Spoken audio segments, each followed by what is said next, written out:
What is up, everybody? Welcome on back to Dark Souls 3. Looking forward to doing some trophy hunting tonight.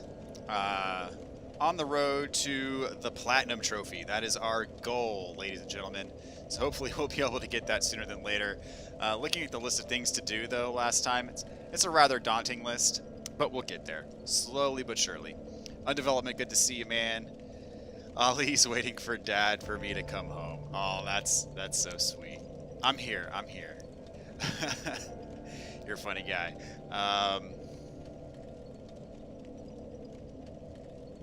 Oh gosh, yeah. You're uploading some videos, and yeah, that'll make a big difference for your file size. You don't want your files to be that big. That'll take forever to upload. But good to see you, man. Thank you so much for tuning in tonight, y'all. Looking forward to what is in store. I gotta go pull up my list here that I have saved in Excel. So that has my to-dos.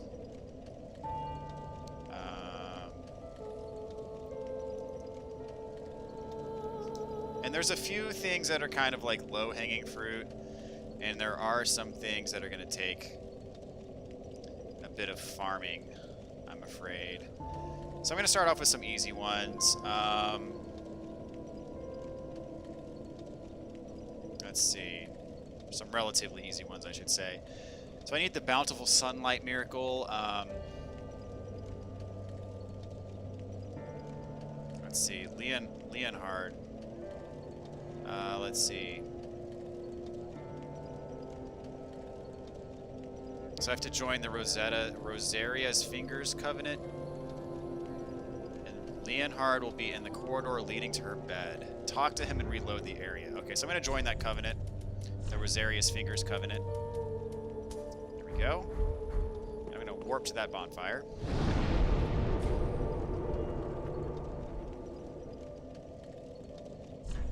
As tempting as it is to begin Journey 2, I'm not quite ready to do that yet.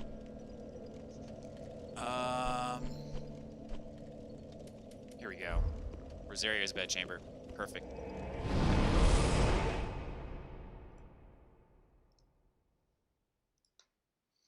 So according to this, he should be around here. I might have to reload the area, we'll see. I'm afraid to kill you, like I don't want to screw up the Covenant.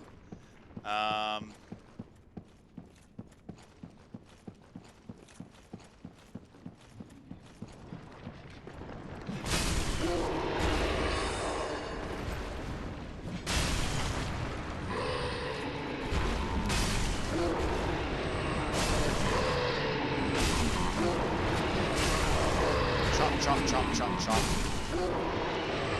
Make a quick work of these things. So do I have to reload the area in the show? It says, I think I got all these enemies. Okay. Yeah, it says here, join the Covenant in the Cathedral of the Deep. Leonhard will be in the corridor leading to her bed. Talk to him. So I'm going to check one more time to see if he's there. If he's not, then I'll reload. Quit and reload and see if he shows up. The corridor leading to her bed, which I'm assuming is this. Maybe I have to talk to her.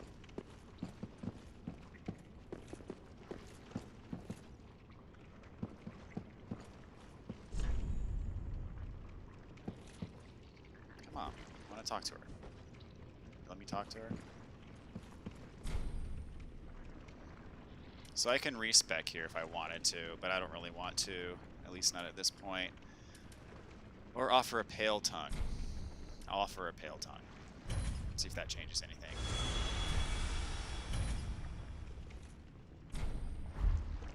Oh, that is so grotesque looking. Ugh. Oh, there he is. Okay.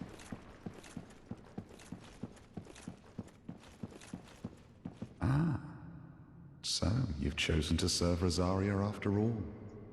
She will be pleased with me for finding her enough. But be warned, my friend. Rosaria's fingers need only fetch tongues, for otherwise we are like Yellowfinger. You can choose to believe that all fingers share, but do not force your romance upon the... This guy's voice reminds me of Mika Lash in Bloodborne. Rosaria's fingers need only fetch tongues for the otherwise you are free to believe, but do not force. Okay, so talk to him and reload the area. Okay. Maybe that just means I have to rest at a bonfire. I'm gonna try that real quick. Or a warp, maybe. No, I want to... Why can't I can't use the bonfire here? Really? Okay. Well then I'm gonna quit and reload.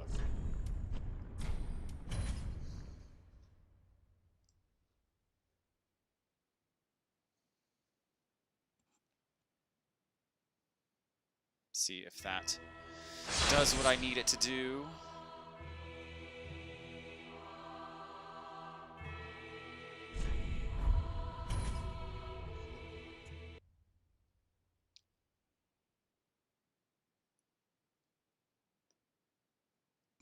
When I get to New Game Plus, I'm going to play New Game Plus online, which in theory will allow me to be invaded and such like that. So that'll be good fun, but we're not quite there yet. I'm going to do all of the required, you know, all the stuff that I can obtain in base New Game. I'm going to get it in base New Game before I move on to New Game Plus. Let's see. So Leonhard will be in the corridor. Talk to him, reload the area. Rosaria will be dead. Take the black eye orb from her body. Okay. Interesting.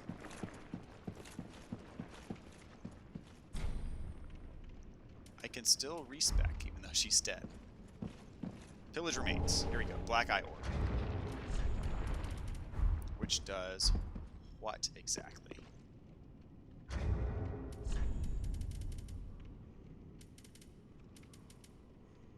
Invade the world of Rosaria's killer. Oh, I bet you this guy killed her. Okay.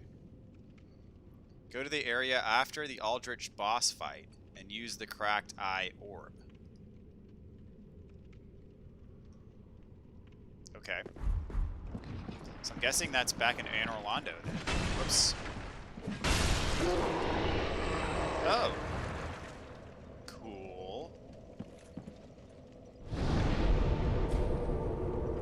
Alright, so I'm going back to Anne Orlando, I guess.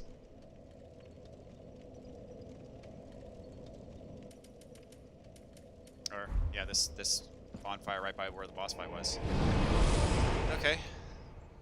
This is a fun little side quest that I missed, because I think I have to invade his world and kill him.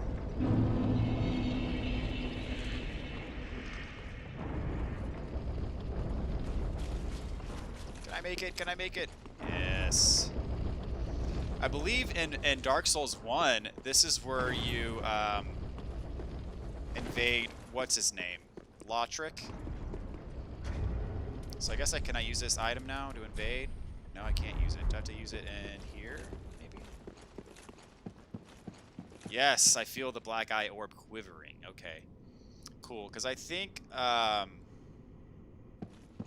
Guinevere, I think was her name. I forget what her name was.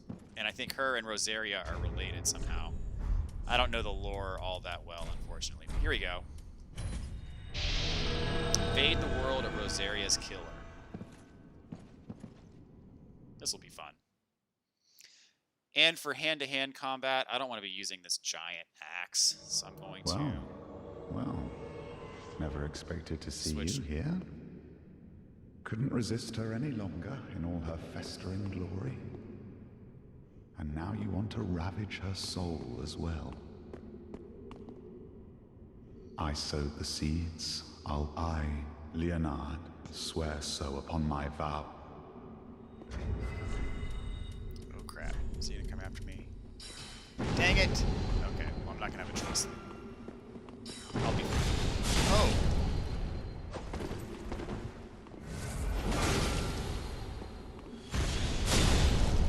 Okay.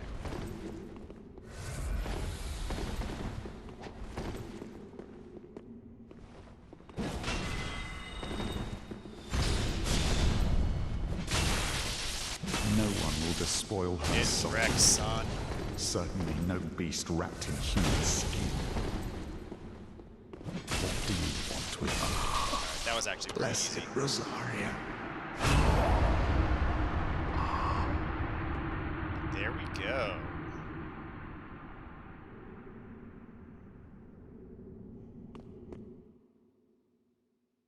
You still think this area is built similarly, but not the same building? I'm pretty convinced that this is the same building. Okay, so I got the Soul of Rosaria and the Crescent Moon Sword. I mean, the fact that, like, this is the exact... I don't know. It does require some suspension of disbelief, but I think this is intended to be the exact same area. I could be wrong, but I think that's how I interpret it, at least.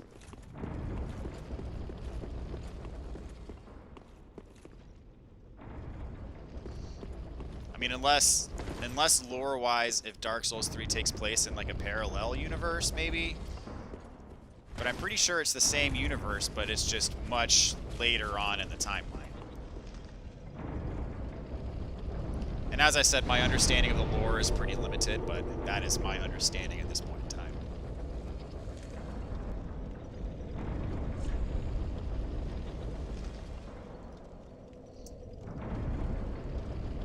Let's see. So next step, I need to train the soul with, or trade the soul with Ludleth. I don't know who Ludleth is.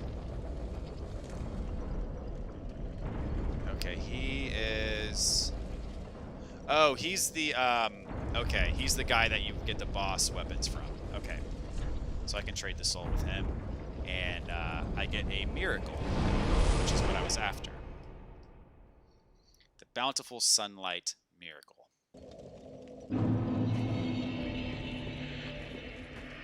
For you. Your path is gentle and kindled. If we meet again, it will... That's Cirrus, I believe, and you can't be in that covenant, and I think she's hostile to you if you join that covenant. Okay. So I need to make a note, like... I'm just thinking ahead of when I do a guide for this game. I just want to make sure that I keep everything straight while I can.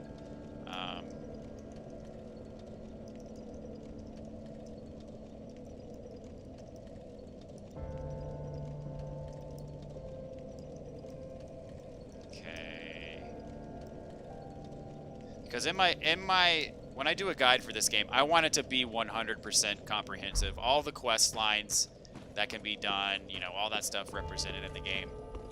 All the NPCs, etc. I don't want to leave anything out of that guide. So, just want to make sure that all of the interdependencies that take place in this game, of which there are many, are adequately handled.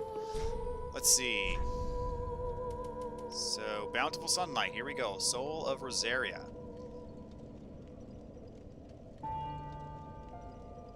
Doesn't cost any souls either. That's nice. And Sunlight Spear.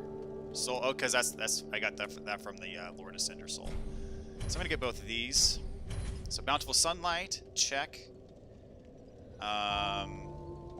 Sunlight Spear, check. Okay, that killed 2 birds with 1 stone. Let's see here. So let's see, what else do I got? I got the Sacred Oath. I need to reach level 1 in a Covenant. Lightning Spear, that's one I can get pretty quickly. I don't think I have Lightning Spear. Lightning Spear. I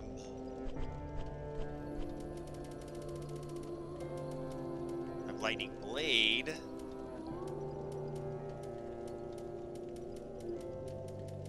Yeah, I don't have Lightning Spear. Okay. But I know where it is. Ish. And we shall go there.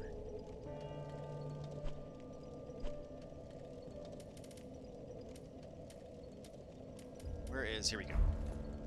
What is up, Puggy? Good to see you, man. Hope you're doing well tonight. Good to see my favorite streamer again. Thank you so much, dude. That means a lot, man. I really appreciate that.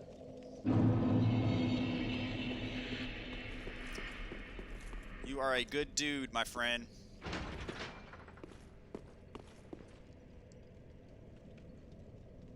Wait for old elevator. So this is where I fought the Stray Demon, which is another nice callback to Dark Souls 1.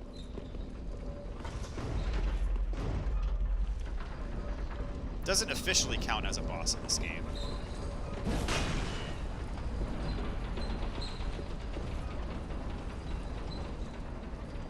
Blake B, what is up, my friend? Hope you're doing well tonight. Thank you so much for watching, man. All right. Oh, there's a shiny over here. I want to say this appeared later on in the game because I'm pretty sure this is where I fought the Stray Demon. I would have noticed this if it were there earlier. Oh, it's Havel's armor. Oh. So that must be there because I killed Havel, I would guess. That's the trigger for that. Interesting. Okay, that's pretty cool. So I think this miracle that I'm looking for is on the other side of this wall, which I did go back here before, but I might have just rushed and missed it. I'm looking for the lightning spear miracle here.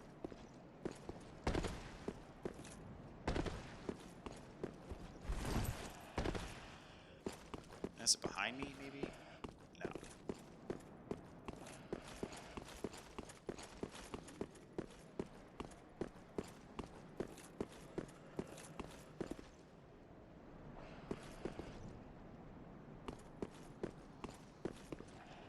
Okay, I'm going to check all the way up here.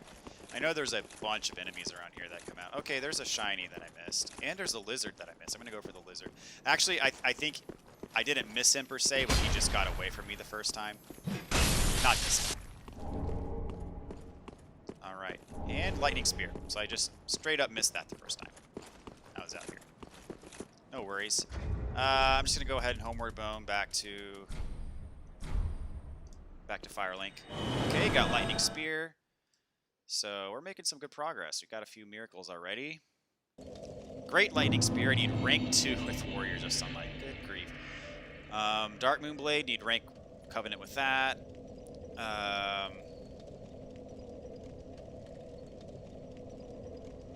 Let's see, Great Magic Barrier. I don't have that one yet, I don't think.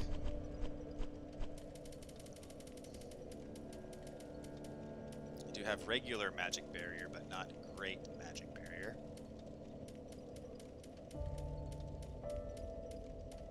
Yeah. So that one's at Archdragon Peak. I think near where I fought Howl.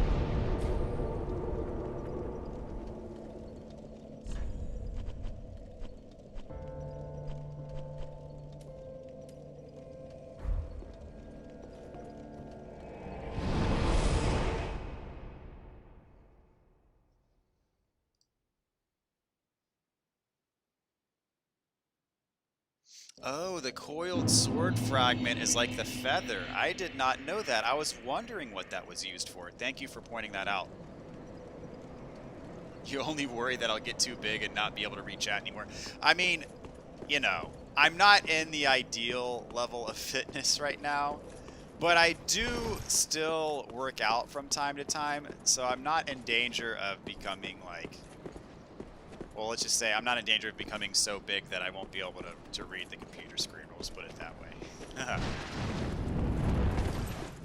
I mean, I'm in okay fitness, but like, I've seen better days for sure. And those better days were all before I had kids.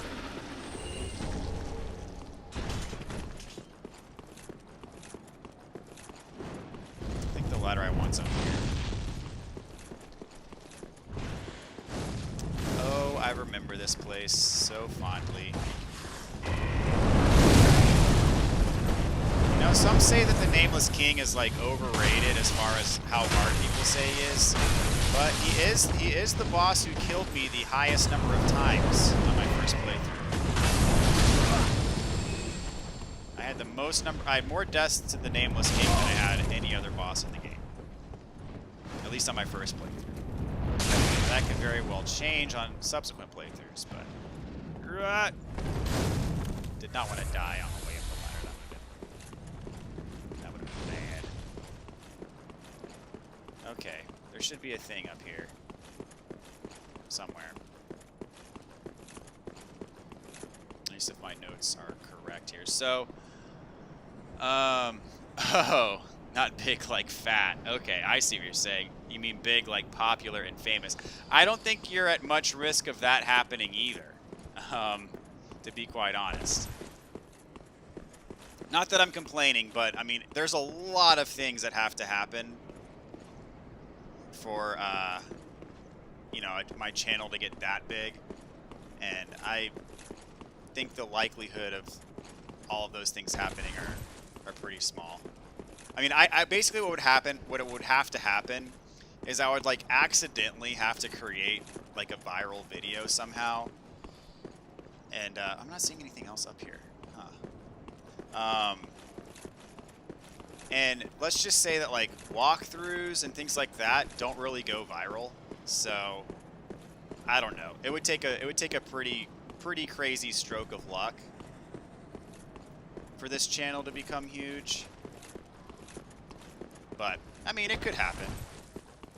I'm just saying that the likelihood is probably relatively small. Let me see here. We need to look at something. Where is this great magic barrier? From there, head to the door, go around the ladder to the other side of the area. Up is a dead wyvern and a dead havel. Head to the left side of this area and drop down. Okay, so I need to drop down.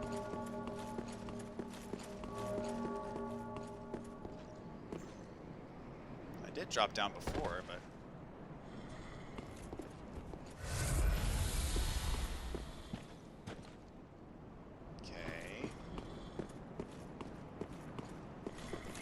Oh, here it is. I love that attack. Alright, bye. Alright, great magic barrier.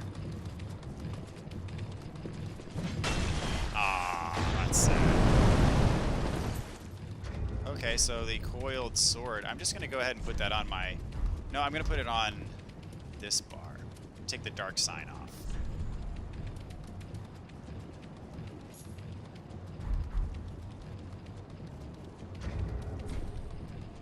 There we go. Makes things easier.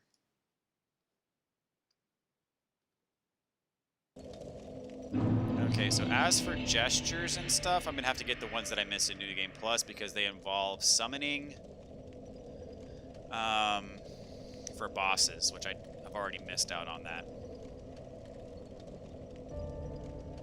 Unless perhaps it's walkthroughs for very popular games like Mario, Halo, etc. Well, the thing is the walkthrough YouTube community is already pretty crowded, and there are already big time players that do it. So I would be competing against them, and they already, like, they drop anything and it gets millions of views already. And so the YouTube algorithm already heavily favors those larger channels that produce similar content. And they also get review copies of the game. So their content is ready to go the second that, you know, the review embargo is lifted, or whatever it is that allows them to post content on the game. Sometimes even before the game even comes out publicly. And so I just don't have that level of access to games. And so, you know, that's what I'd be up against in order, even for those popular games, to, you know, to try to get views off of that sort of stuff. So, you know, I would have to do something different, I think. And, you know, I've sat and thought about what I could do different. But at this point in time, nothing has really crossed my mind of something that would be earth-shattering, that would set my channel apart from all the other channels that do, you know, walkthroughs and stuff. So, you know, and it's not something that don't take this as like me complaining about it. I'm definitely not complaining about it. It's just my understanding of how the system works, at least at this point in time. And, you know, it is what it is. And I do what I do knowing that, keep having that in mind. And I do what I do knowing that the folks who do come in and hang out at my channel, you know, I really enjoy hanging out with you guys. And so that's all that I care about. And I'm good with it. So, let's see here.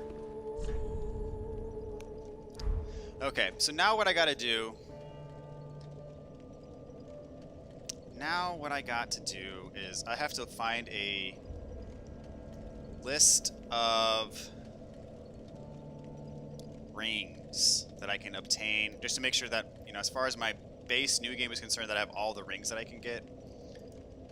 Dark Souls 3 Rings new game.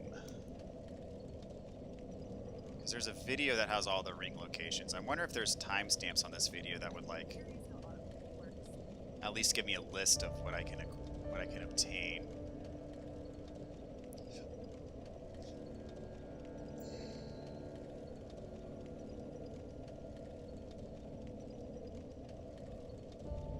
Okay, so those are the new game plus rings. I don't want the new game plus rings. I just want the new game rings.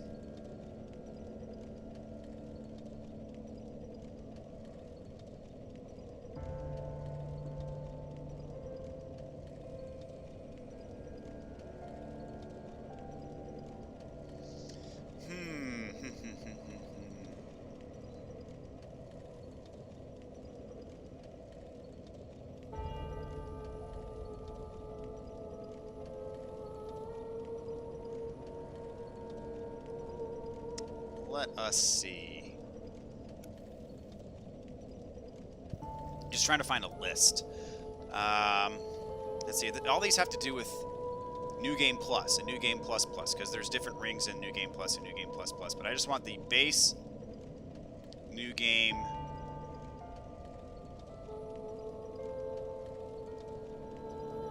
list of rings, just to make sure I've got everything before I move on.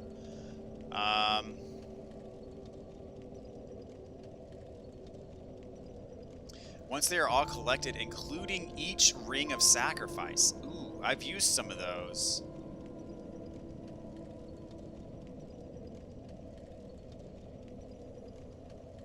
Alright. So, I think I found the list that I need. Sorry guys, this is going to take a hot minute here.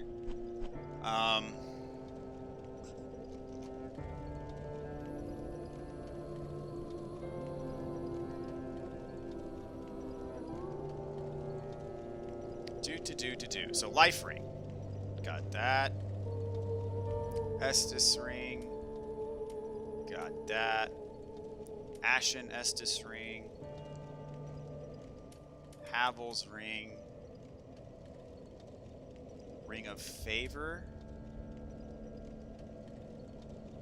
Prisoner's chain. Knight's ring. Do I not have the Knight's ring? Or Hunter's ring?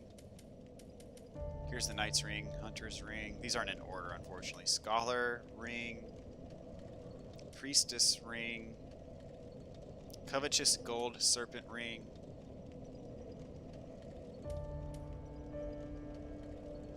Covetous silver Serpent ring, Saint's ring. Do I have the Saint's ring? Purchased for 300 souls via Arena of Karim, who must be freed from the undead settlement before relocating. To initiate her quest, buy the grave key. Okay. So she has a ring for sale. The Saint's ring. Do I not have the Saint's ring?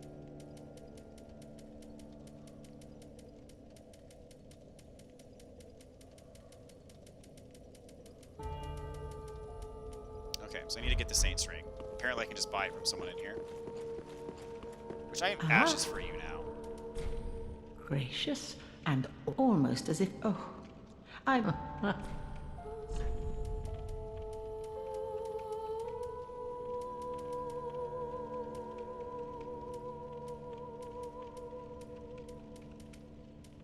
Let's see, anything else for sale from here? Bunch of armor. That looks fancy. Life ring, which I already got. Ashen one. Okay, who is... I forget all the names. Do stay. Is it this one all the way back here?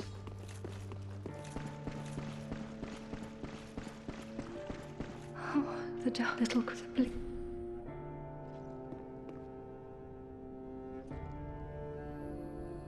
Oh, keep those things from eating all. Oh, so the little crippling. Oh, the little. Oh, come on. I can't do. Oh. Oh, then keep those things from. Can I not talk to you anymore? Can I not buy stuff from her anymore? That's kind of disappointing.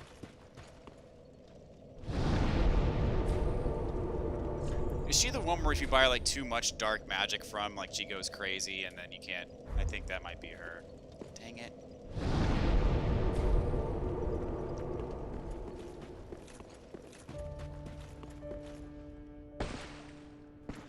Oh, the little creatures, please. Maybe you have to have Oh, keep those. no gloves on or something, maybe? I don't know. Oh, the little. Though I am hollow, that probably doesn't help my case. Oh, keep. That's sad. So I guess I'm gonna have to wait till my next game to get that one.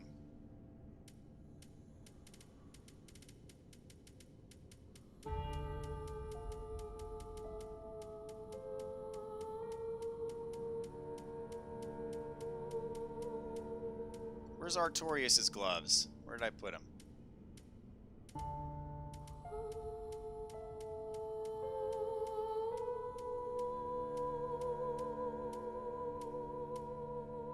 There we go. Okay.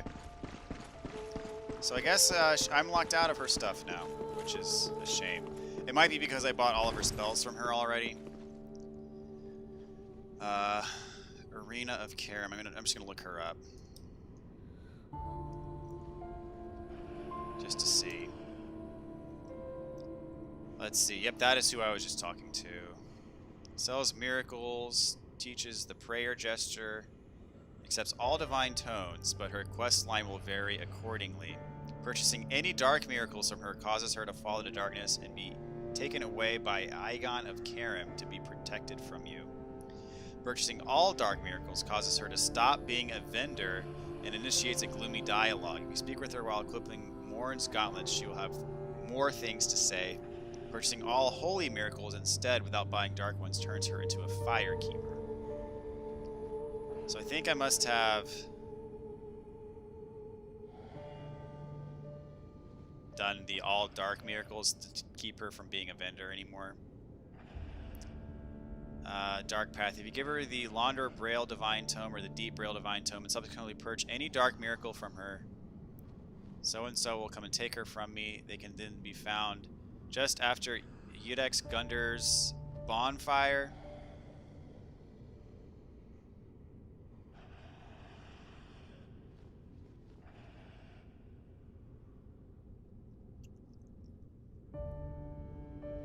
Let's see.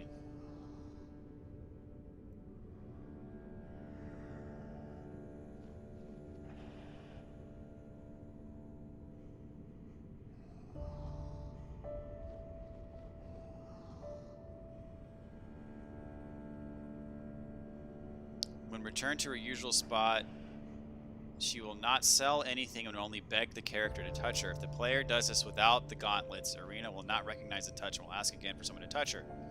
If the player is wearing the gauntlets, she will believe that I am Egon, and will ask me to kill her. Killing her drops her ashes, which can be used to purchase her miracles from the shrine handmaiden. So she sells. Well, this doesn't even say that she sells that ring.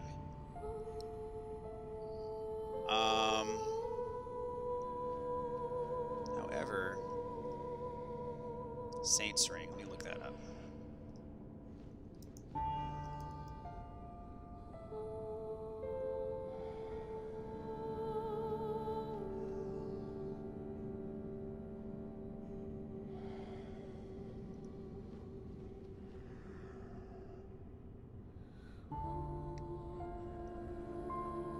Sold by the shrine handmaid for 300 souls, only after giving her... so if I kill her, I can get her ashes. And give them to the handmaid, who will then sell me what I need. Okay, we're good. I'm just gonna kill her. I know that sounds terrible, but... Oh, thank you. Have served. There we go. I do feel... the tower key. I thought I already had the tower key. Yeah, it's like now I got 2 of them. I don't feel, I mean, at least I don't have to do like a Mephistopheles type side quest in this game. But that does make me feel bad. Not gonna lie. Well, but as there isn't. So now I can get the Saint's Ring. Okay, perfect. Ashen one. Be sure. Alright, got the Saint's Ring.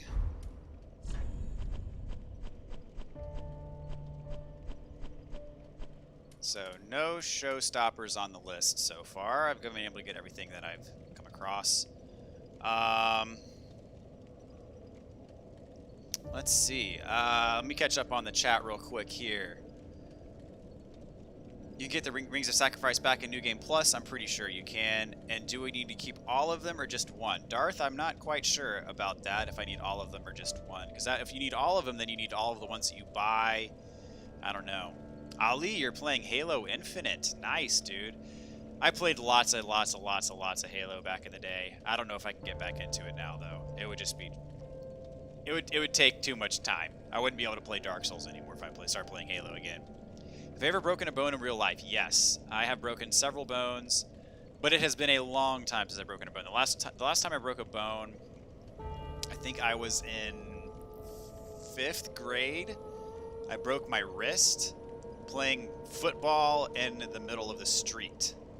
The first bone I ever broke, I broke my elbow when I was 4 because my older brother and sister and I put water on the trampoline, like sprayed it with a hose on the trampoline. And then when it was time to go in for dinner, I slipped off the padding on the side because before trampolines all had nets around them, like for safety. And so I slipped off the padding on the side because it was wet, and I just fell on my elbow and broke it. Had to be in a cast for like a couple months. And I broke my arm another time rollerblading, I think. So at least 3 broken bones in my life.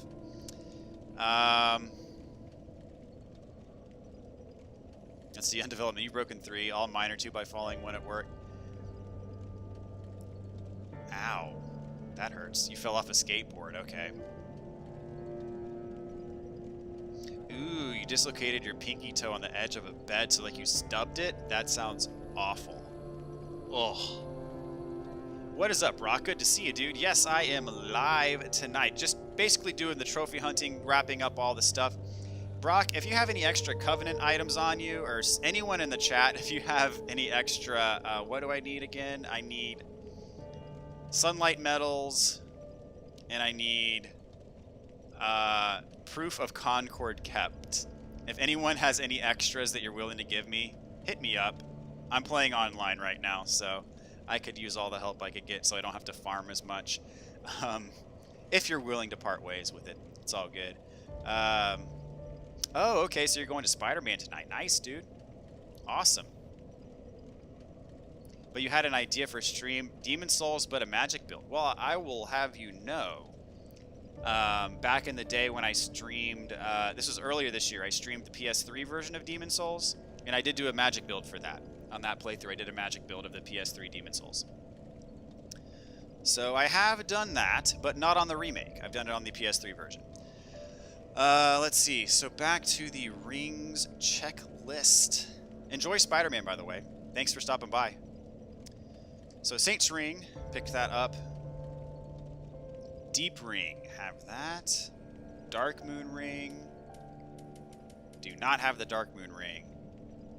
I need rank 1. Ugh.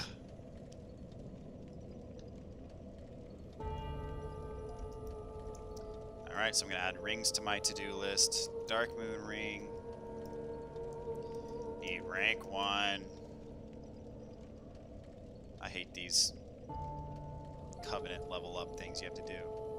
Blade of Dark Moon Covenant. 10 Proof of Concord caps needed for that.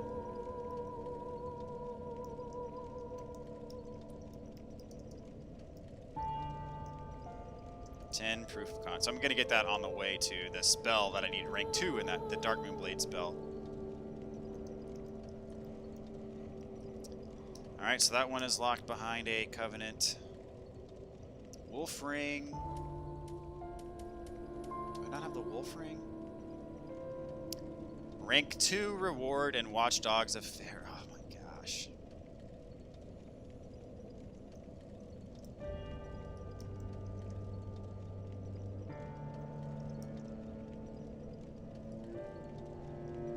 Watchdogs of Pharyn Covenant.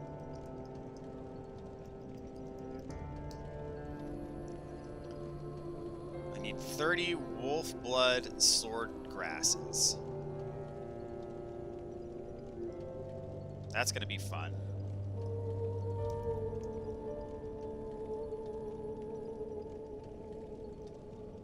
So it's 30 wolf's blood sword grasses. I'm sure those are super easy to obtain.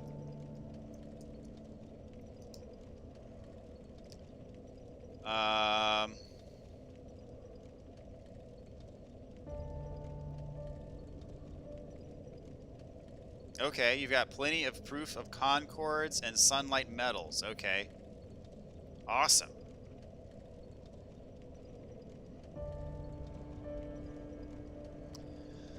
Okay, well, I appreciate that. Hopefully, if by any chance, if you'd have 30 of them, that would be also really nice. So, I'll hold off on farming those for as long as I can. There's plenty of other stuff I'm going to need to farm for anyway, so. Alright, so Wolf Ring, I need to level up a Covenant for that. Karthus Milk Ring.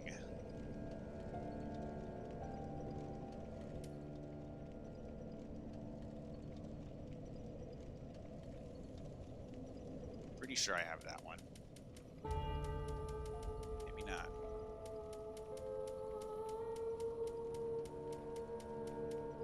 There we go. Yes, I do have it. Young Dragon Ring. Bellowing Dragon Crest Ring. Great Swamp Ring. Witch's Ring. Morn's Ring. Ring of the Sun's Firstborn. Lingering Dragon Crest Ring. Sage Ring. Dusk Crown Ring. Leo Ring. Hornet Ring. Do I have the Hawk Ring?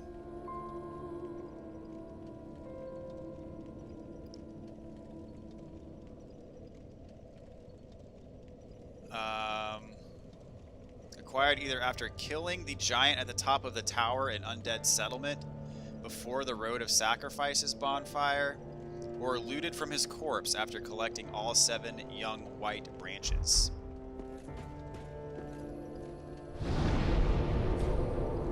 Alright, so I gotta do that. Back to the Undead Settlement we go, to the Road of Sacrifices. Do I not have that one? Oh, here we go. I forget how you get up there, though. I know that I talked to him and befriended him, and he helped me. But now I gotta figure out how to get back to him. Oh, this is where I fought that Crystal Knight. He did me dirty. I think he's at the top of this tower.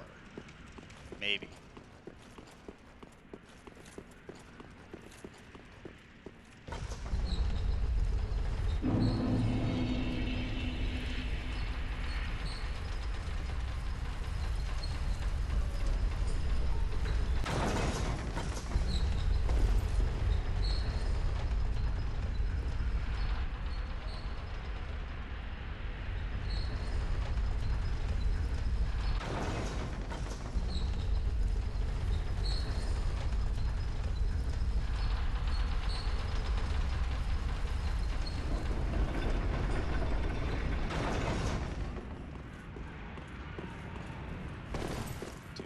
Are you up top here?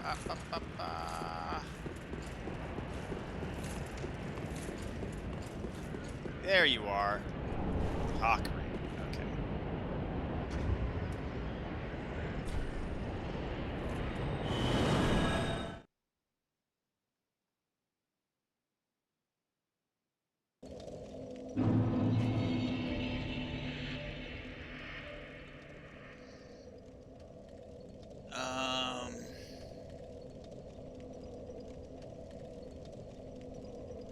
Okay, so got that ring, Hawk ring, check. Hornet ring. I know I have that one. Where are my rings at? There we go. Hornet ring, check. Night Slayer's ring, check. Pharyn ring, check. Dragon Scale ring, check. Horsehoof ring. Wood Grain ring. Flynn's ring. Magic clutch. Lightning clutch. Fire clutch. Dark clutch. Red tear stone. Blue tear stone. Lloyd's sword. Lloyd's shield. Karthus milk ring. I've already done that one. Karthus blood ring. Pontiff's right eye. Pontiff's left eye. Sun Princess. No. Restores. Found following Aldrich's boss fight in Guinevere's chamber. So I should have that one. Sun Princess. In Guinevere's chamber. How do I... Oh, there it is. Gloranthy ring. Check. Ring of Steel protection. Check. Magic stone plate. Yep. Flame stone plate. Yep. Thunderstone plate. Dark stone plate. Speckled stone plate. Blood bite. Poison bite.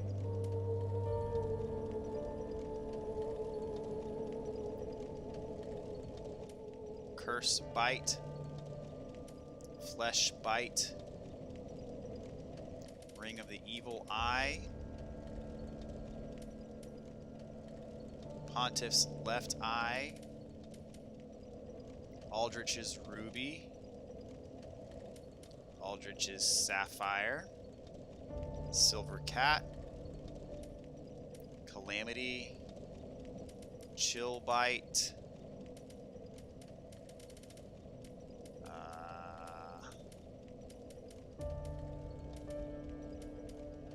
Where are all my... Here we go. Chill bite. Ring of Sacrifice. There are a total of 7 rings in the game.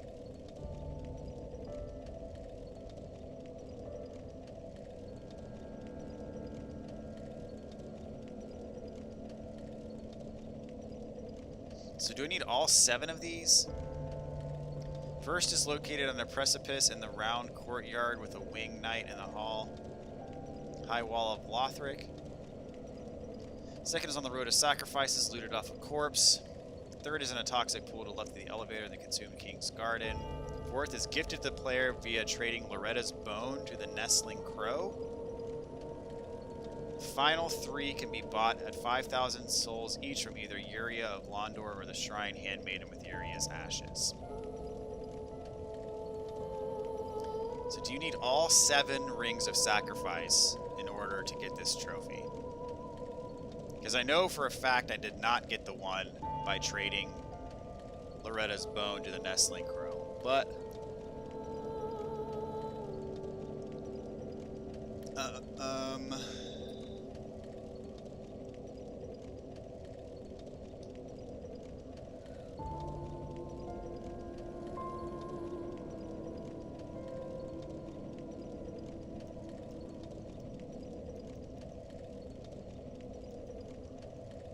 I'm going to check a different source about the Rings of Sacrifice just to make sure. Because I did use several of them. It's the Obscuring Ring.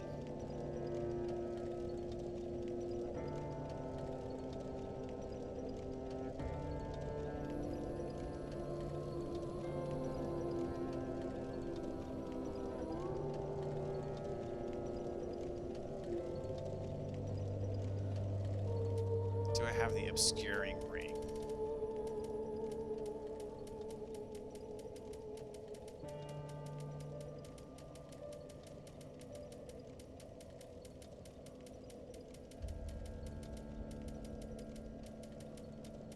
Nope. You need rank 1 reward and Rosaria's fingers. Okay.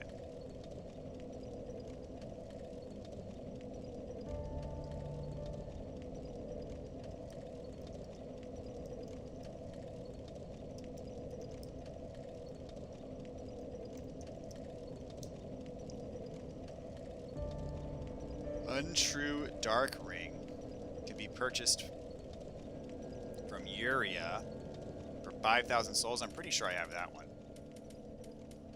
There it is. Untrue White Ring. Reversal Ring. Skull Ring. Slumbering Dragon Crest Ring.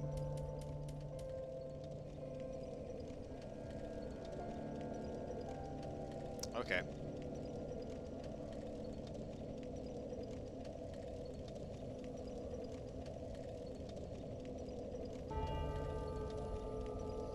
Okay, so I've got everything I can get without leveling up Covenants. Because the rest of the rings are obtained in either New Game Plus or New Game Plus Plus. Let me see something real quick.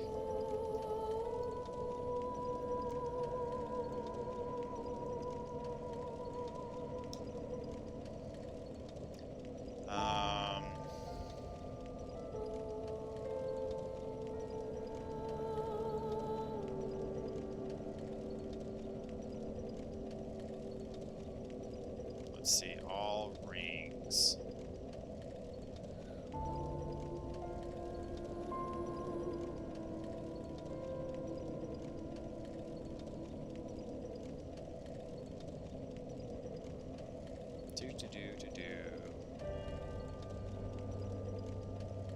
Ah.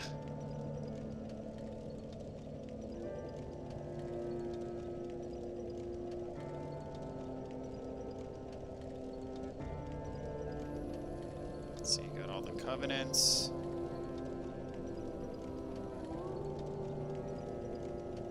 We need one more ending.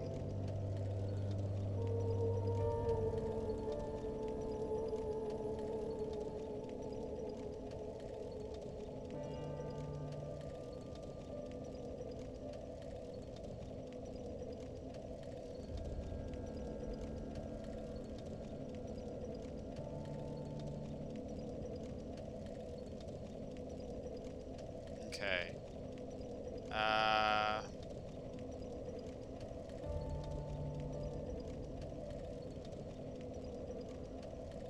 This doesn't have a list of the rings on it, unfortunately. Dang it, why is it so hard to find a list of the rings in this? Bu- bu- bu- bu.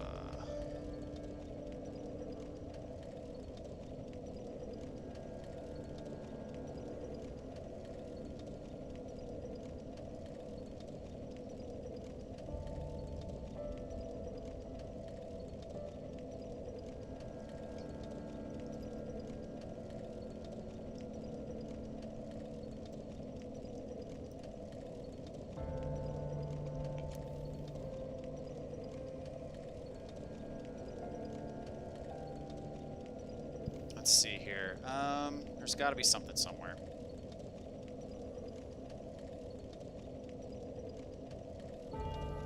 Let's see, I'm just gonna search for Dark Souls 3 rings.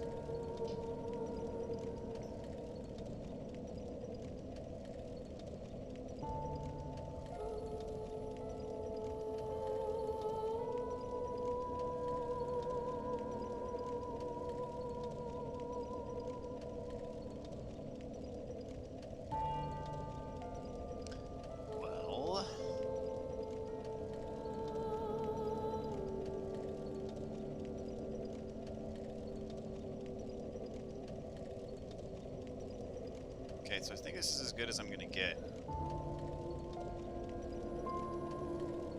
Unfortunately.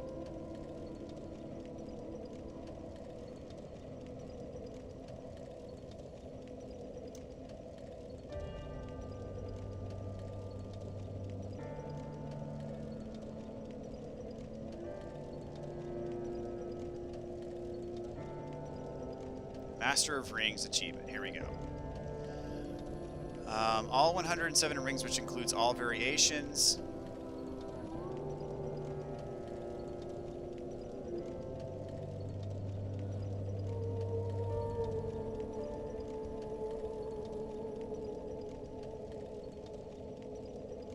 So the locations change in New Game Plus and Plus Plus. Oh, good grief. Subsequent playthroughs, all of the original rings from previous playthroughs are available as well.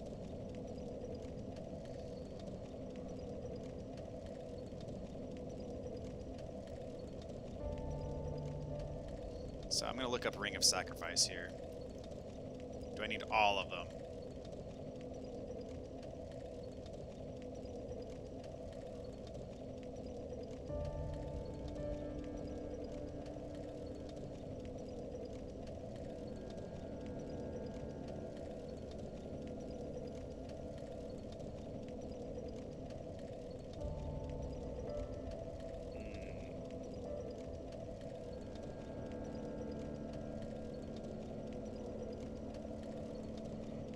See a Google sheet.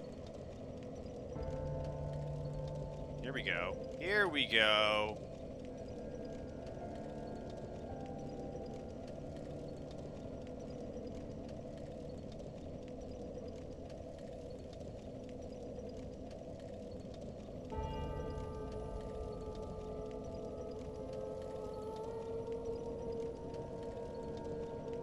So Ring of Sacrifice. I think you only need one of them. I think you only need one of them. I could be mistaken, but that's my hunch.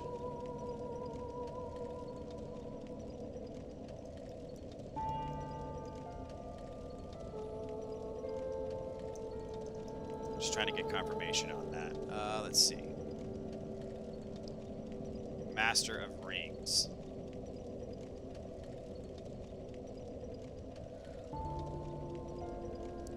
All 107 on you at once for the trophy to unlock.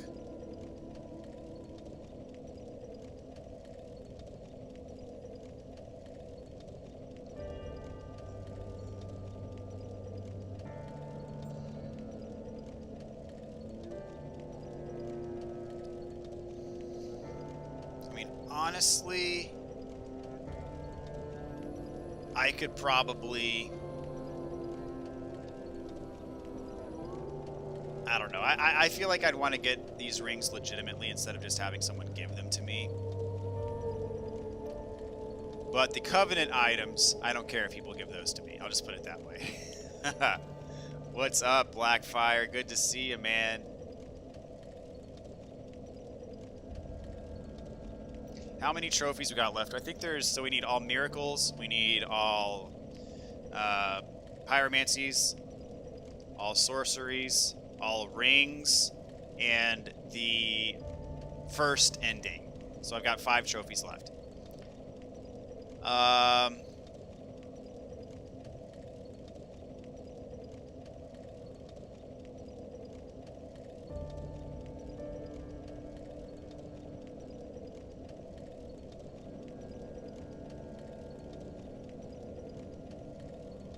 So we are...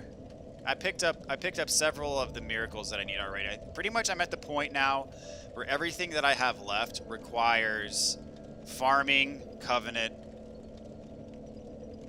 supplies to level up the Covenant, which I'm not a fan of those in these games, but it is what it is. So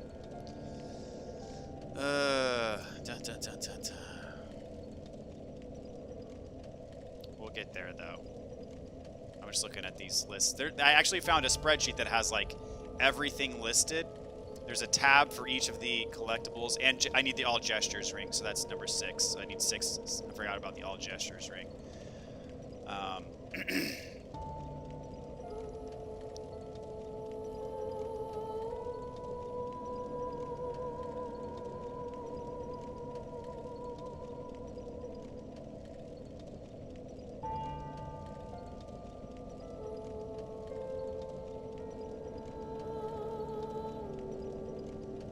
okay, so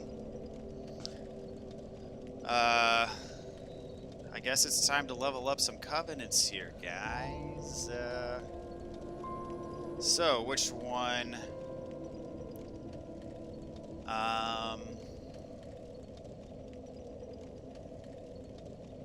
So Dark Moon Covenant. Okay, I'm gonna start with the Watchdogs of Pharyn Covenant. So I need 30 Wolf's Blood Sword Grasses. I need to look up how to get those. Wolf's Blood Sword Grass.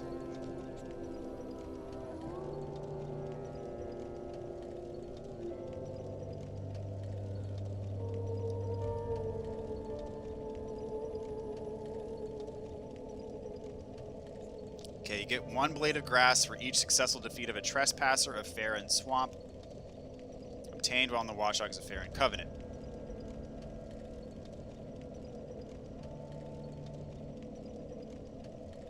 Dropped from all types of Gru as a rare drop.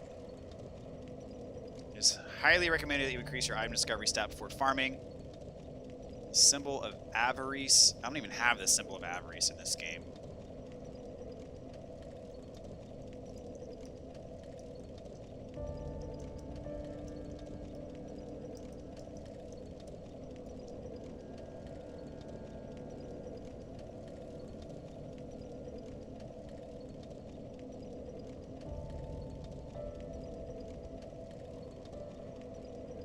It's a rare drop from mimics, so golly.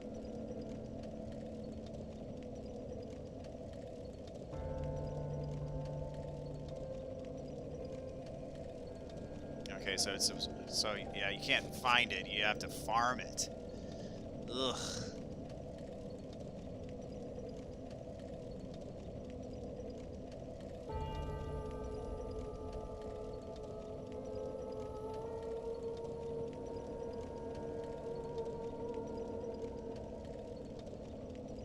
Well, that sucks. Okay, so I'm not going to have that to increase my item discovery, unfortunately. Covetous Gold Serpent Ring. I think I've got the +3 version of that. Crystal Sage's Rapier and Rusted Coins.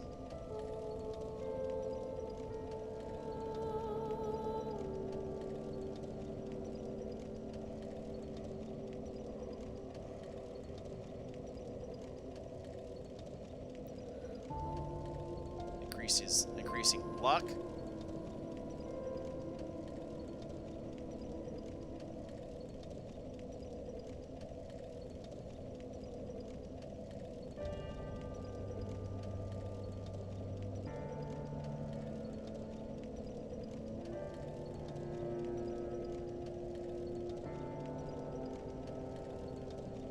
So what is a groove?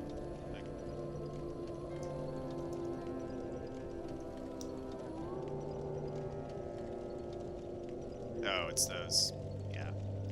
There's 3 of them that spawn at the bonfire.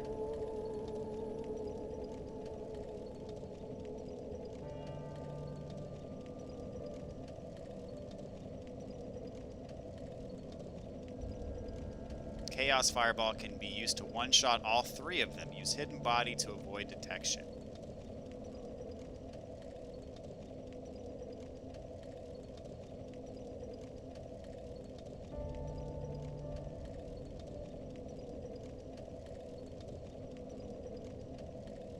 Another good farming location is the Pharyn Keep Perimeter. Invading via Red Eye Orb while being in the Covenant does not yield Swordgrass. Instead, it gives you Pale Tongues.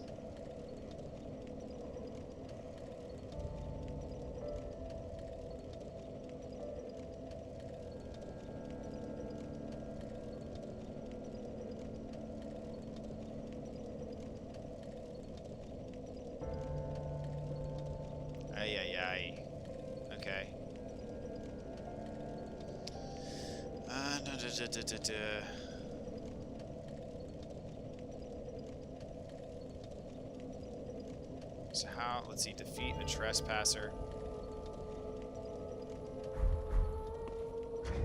So I guess I need to be part of this Watchdogs of Pharyn. And I'll put on a pyromancy flame just for good measure. And chaos fireball.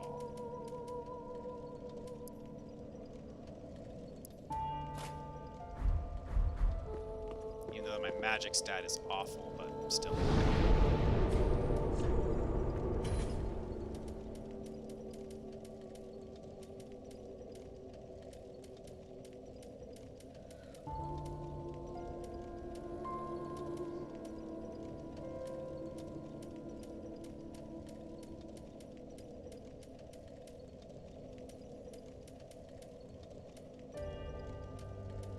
Do I not have Chaos Fireball? Really?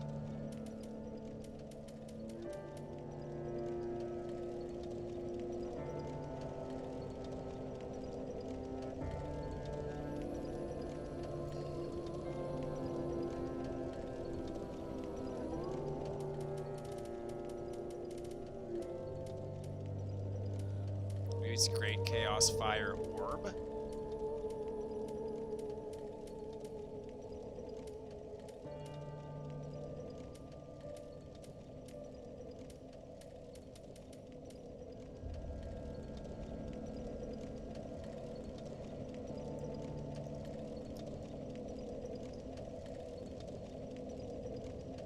Okay, Great Chaos Fire Orb. I think is what I need.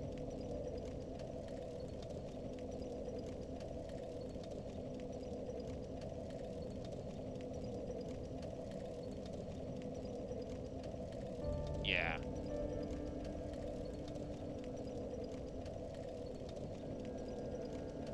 Which I don't think I can even use. Oh. Yeah, it requires 2 slots. Which means I'm going to need to rejigger my rings here. So I think I have one that gives me an extra attunement. Extra attunement. Where are you? Well, I need this for extra item discovery. And I need one for extra attunement. Here we go.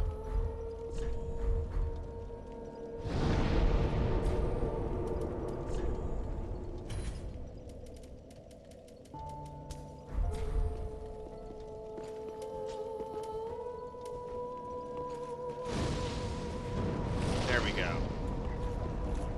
We'll see how this does. Okay, so I need to equip Covetous Gold Serpent Ring.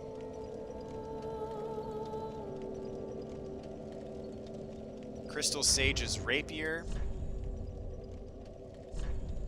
Pretty sure I have that.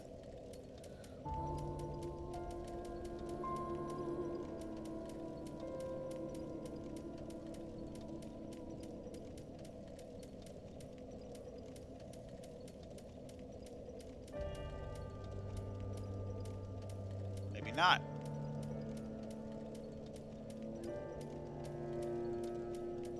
Oh, it might be. It's probably a boss weapon. I'm gonna check that out real quick, see if I can refine it or whatever.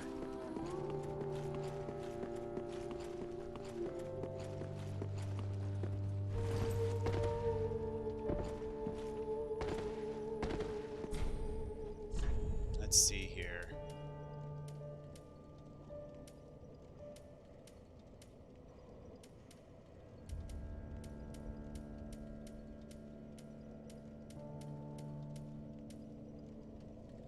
I don't have a Soul of the Crystal Sage. Dadgummit. What did I use it on? Yep, I used it on Crystal Hill. Ugh. So that's gonna...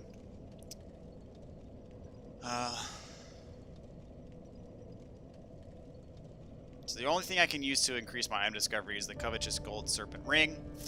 And rusted coins. I mean, Sure, why not?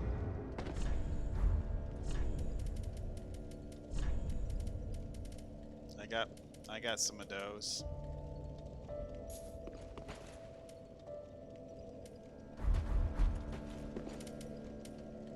Alright, let's check this out. So they are the Keep Ruins bonfire. There we go.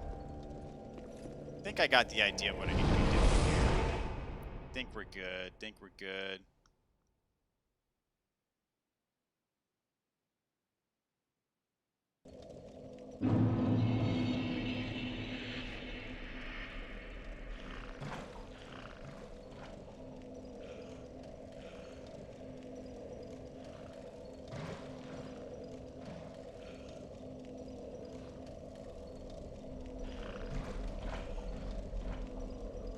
I don't think I have the symbol of avarice. What's up, Phil? How you doing, man? Thank you so much for watching. Symbol of avarice. It says it's a random drop, and I don't recall picking one up.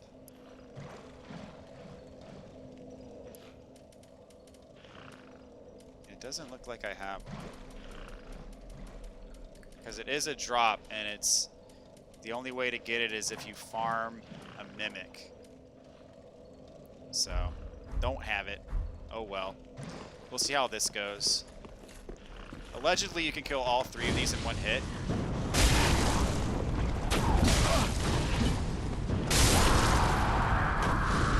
Not quite one hit, but I'll take it. Titanite shard and a heavy gem. Well, not what I was looking for. So, does anybody know how because I'm part of this covenant now, do I just randomly get called in to... Why am I too heavy now? Do I just randomly get called in to, you know, defeat an invader or whatever? Or do I have... Because it says if I use the red eye orb that I'll get a pale tongue instead of the grass or whatever that I'm looking for. Why am I too heavy? What did I equip that? I guess it's that? I don't know.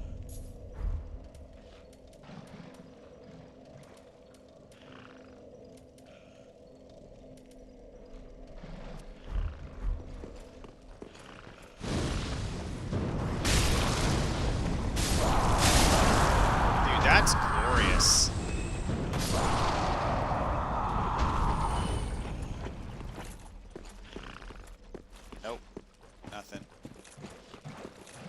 So I have a slightly higher than a 1% chance to get the drop that I need, and I need like 30 of them.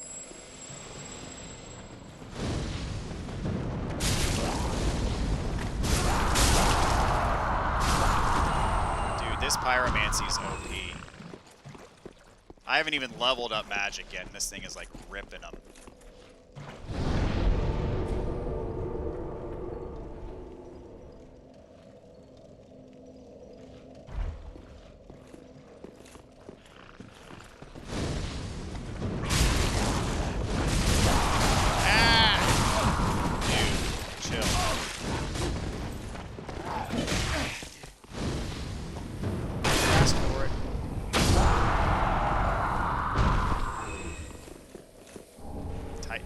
Not what I'm looking for, guys. Not what I'm looking for.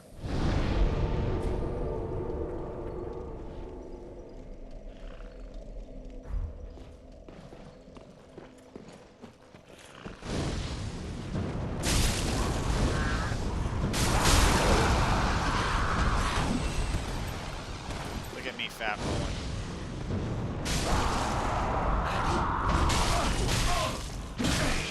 Oh, I'm out of juice.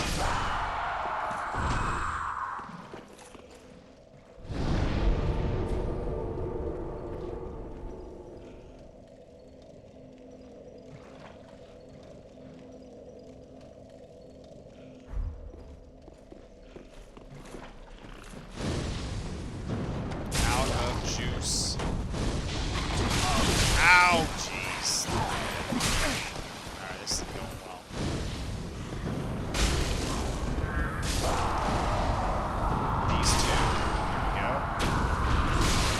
you survived.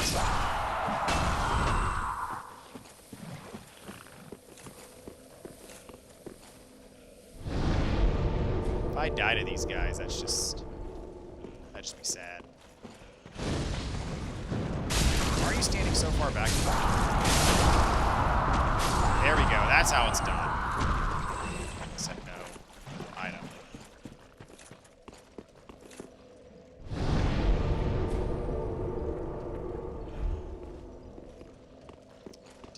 Do. Oh, nice. I need to keep my distance here because these guys have pretty decent range. Come on.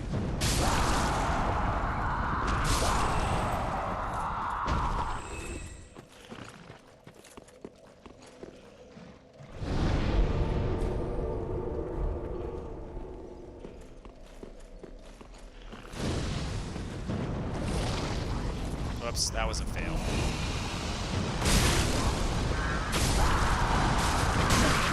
Ow. Would you? Come on.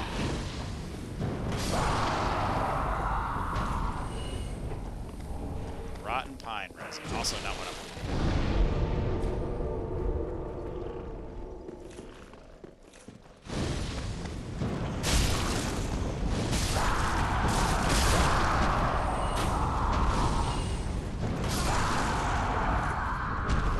Shard.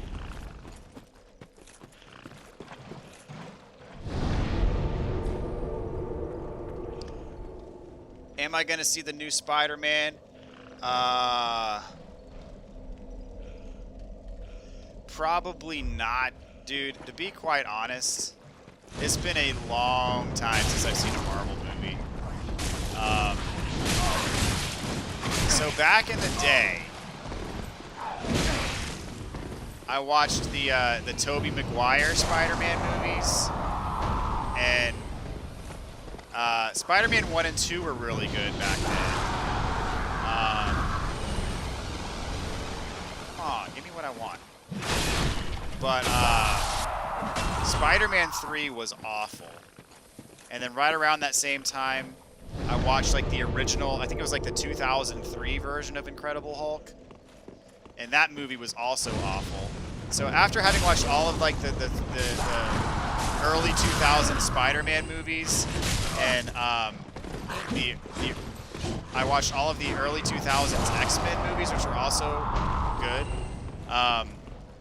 But Spider-Man 3 and the Incredible Hulk really turned me off to the point to where when like the MCU movies started coming out, like Iron Man and all that, my appetite for that my appetite for the Marvel movies was already pretty much gone, because there were a couple of them that I saw that were just terrible, and I was like, okay, they've run their course, but clearly they hadn't.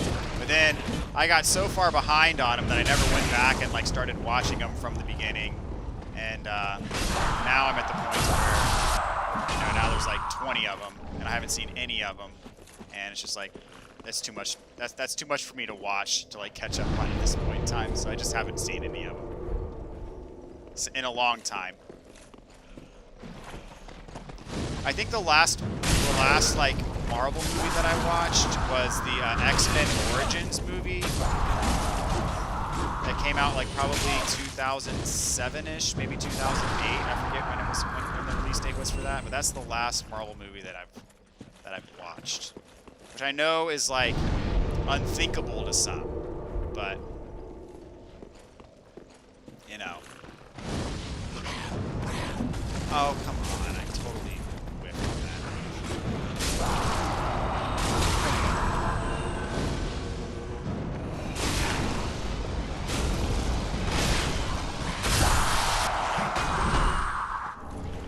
Man, I've gotten 2 spears, a bunch of Titanite shards. No grass, of which I need 30.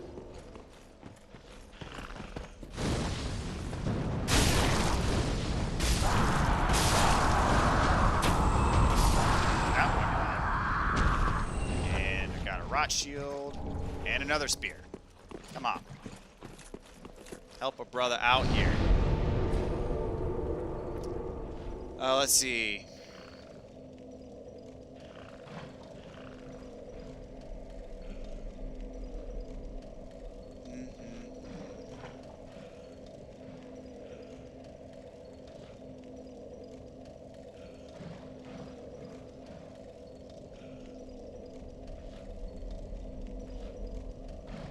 What am I farming for? I'm farming for Wolf's Blood Swordgrass to level up a Covenant so I can get a ring. Pretty much how this is going right now.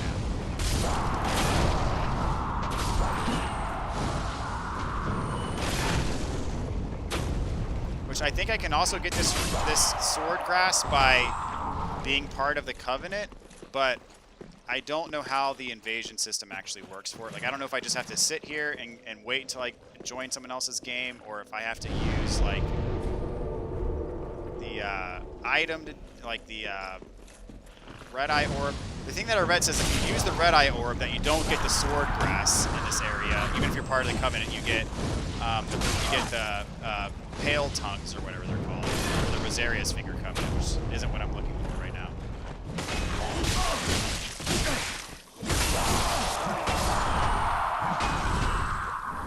Rotten Pine Resin. 2 Rotten Pine Resins, okay.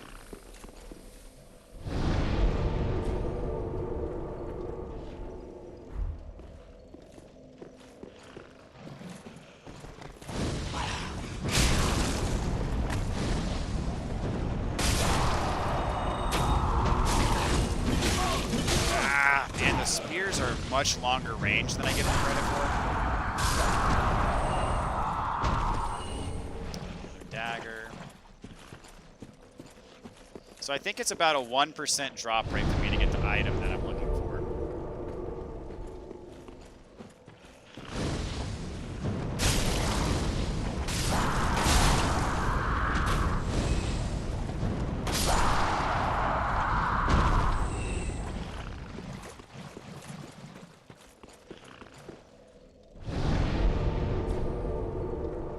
Fat roll only run. I don't know if I have it in me to do that. Dodging is like 90% of my combat strategy in this game. There we go. Wolf Blood Swordgrass. Boom shakalaka. 1 down. Several to go.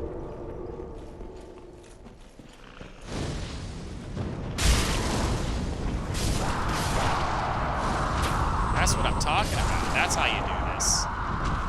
Here's another one. How about that? 2 in a row. I'll take it.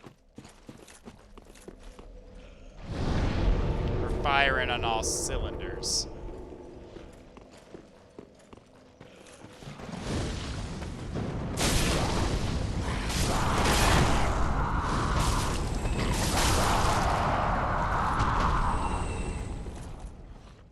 Okay.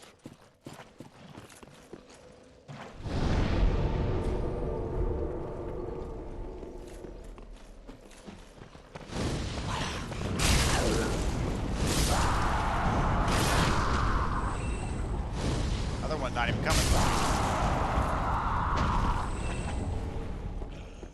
It's gonna get it the old-fashioned way.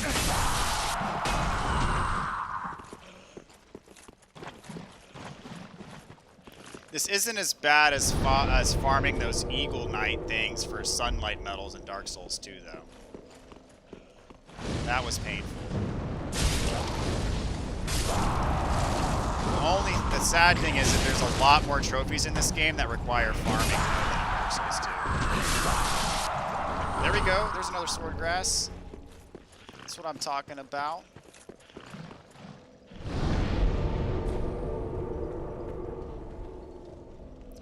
Do.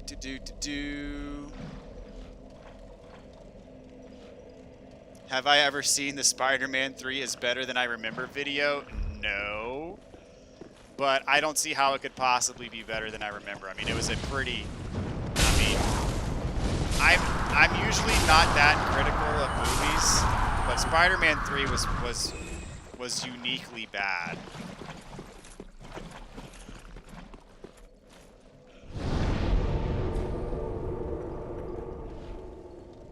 Okay, Darth, you said you've watched less than 30% of the MCU stuff.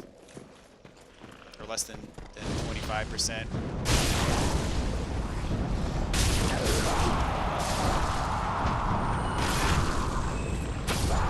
Yeah, I talk to people frequently who think I'm crazy because I've never seen any of the Avengers movies. The only MCU movie that I've seen, I think, is Iron Man 1, which I saw many, many years after it actually came out.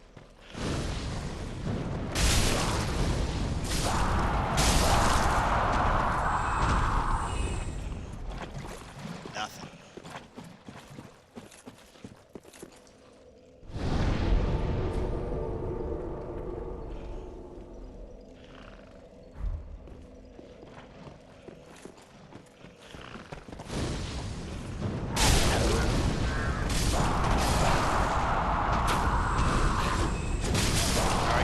Drops here. No, no.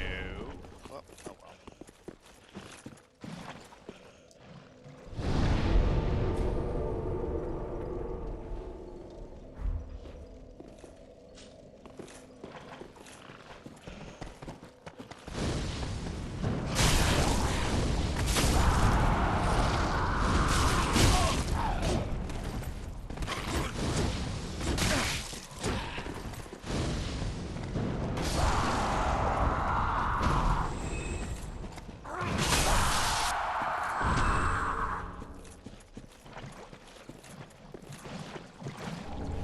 Nope.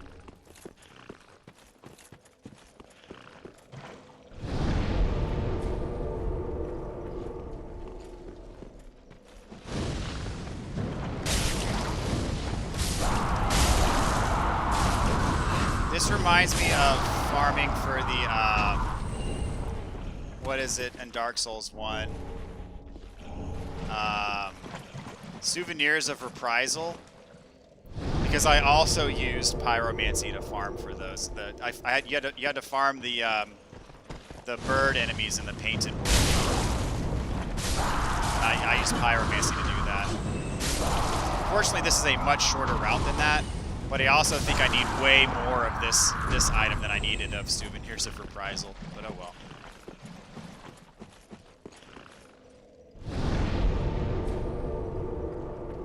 Only movies you think are relevant to the new Spider-Man trilogy are Infinity War and Endgame, which you can watch just fine without needing to see the rest of the MCU movies. Yeah, I mean, I have Disney Plus, so I technically have access to all of the MCU movies. There's just so many of them. I feel like I'm too late to the party to, like, actually... I mean, it would take so long for me to watch, like, however 20-some-odd movies there are.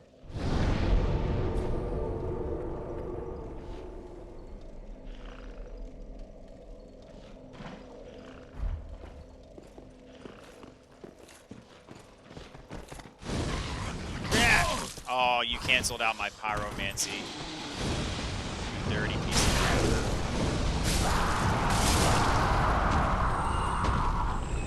Nope. Come on.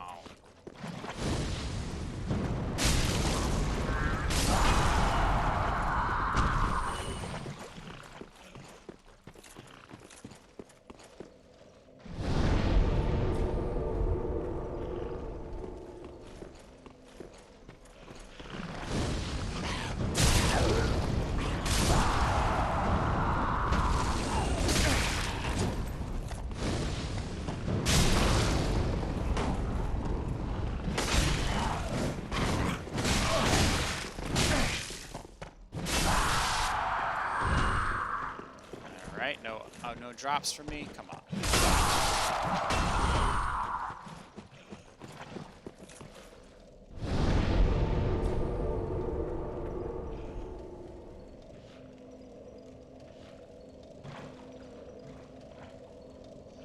Purple Spaceman does bad stuff, and here we are is all you need to know.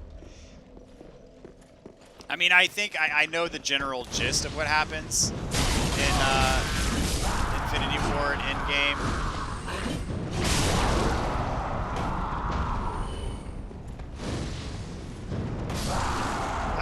I am a fan of Thanos related memes. There's a lot of really good Thanos memes out there.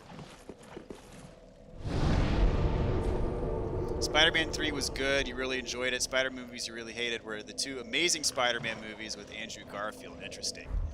Yeah, the first two Tobey Maguire movies I really enjoyed. I thought those were really good. 3, man, I remember being pretty hyped for 3 because I really enjoyed 1 and 2, and I remember being just severely disappointed. I don't remember much about the movie. I remember there's the part, though, where he has, like, the emo hair and he's, like, dancing down the street, and I remember thinking that was just so cheesy. And it kind of... It was hard for me to get over just how cheesy the movie was.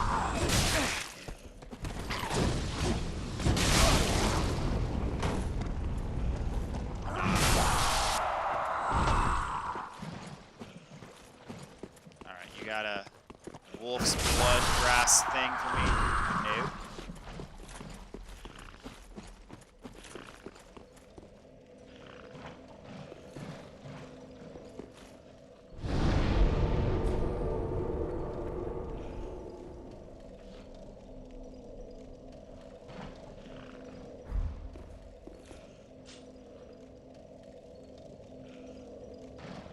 You consider it a long Sony commercial with a spider dude making a cameo.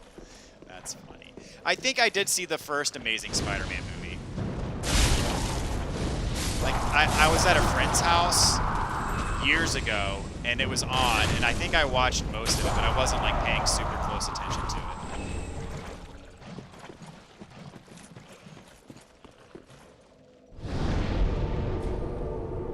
Emo here, you mean the best scene in the movie? I mean, definitely the most memeable scene. But as far as, like, actual enjoyment of the movie, it left much to be desired. You know, speaking of memes and movies, I've always... I mean, so Star Wars Episode 1 came out when I was in 6th grade, so we're talking 1999 here. And,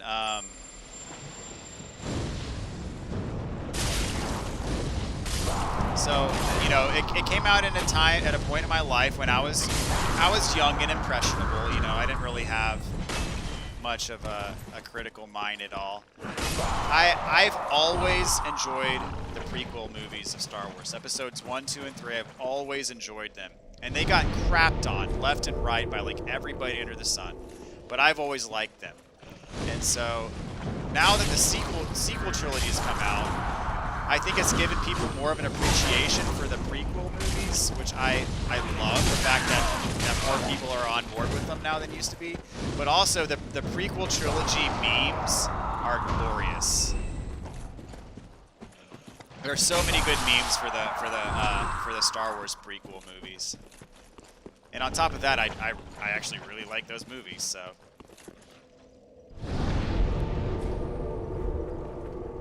Does it give me my rusted coin back when I rest? That's interesting.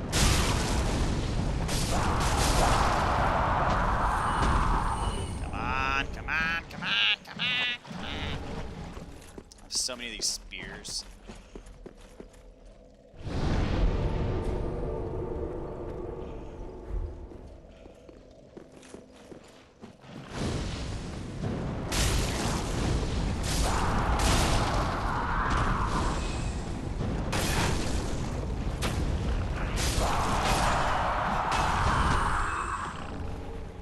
Lots of rotten pine resin.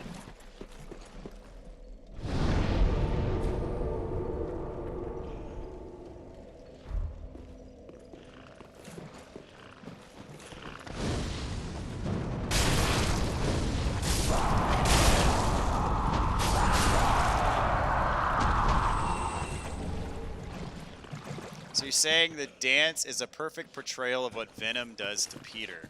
We see what Venom does to him in the animated series, it's just as strange. Interesting. I mean, maybe it makes sense in you know, the entirety of Spider-Man canon, but to a casual observer, it was just... it was strange. And for someone like looking to see like a cool flashy, yes! A cool, flashy action flick, it was just kind of like, it was strange. Let's see here.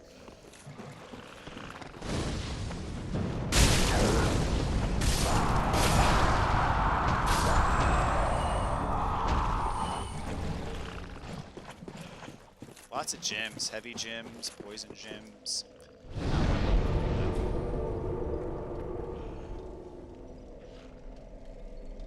It was giving him that nerdy swagger that Peter always thought was cool but didn't have the confidence to commit to.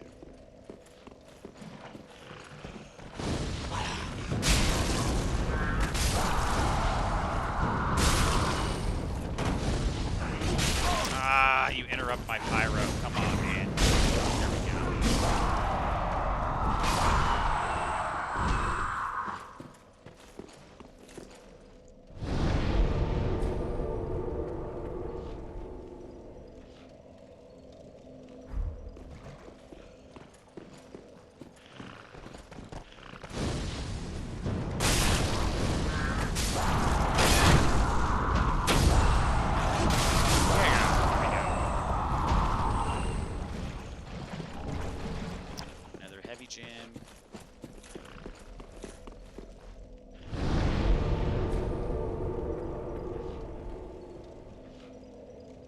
There's another video on YouTube called "The Prequels Are Better Than You Remember." Interesting. I might have to check that one out. The prequels are amazing. I love the prequels. Now, the prequels are super cheesy, but like the action in them is still really good. And for my, you know, 12-year-old, 13-year-old, whatever brain, it more than did the trick. And now, even to this day, I mean, I just have a bunch of nostalgia attached to the prequel movies, so I'm just biased in that I think. Because I remember vividly, I was in 6th grade when Episode 1 came out, and watching that the scene where Darth Maul shows up and he activates his dual-bladed lightsaber in front of Obi-Wan and Qui-Gon. And then like the Duel of the Fate starts playing, it's hard to beat that moment. It really is. That is like, oh, that's like, especially to a 6th grader, like that's just like the coolest. And then of course the lightsaber fight that ensues is also top notch. Despite the fact that people love to give Episode 1 a lot of crap. Which I get why they do, but you know. The benefits more than make up for the drawbacks. And back then I didn't have an eye for like green screen effects versus practical effects, and like how like the overuse of green screen effects can make the look of a movie kind of fake looking.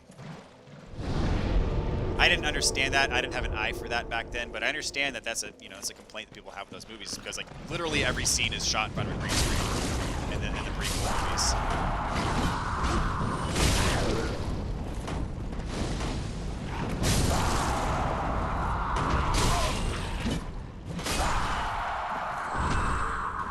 I don't want your spear.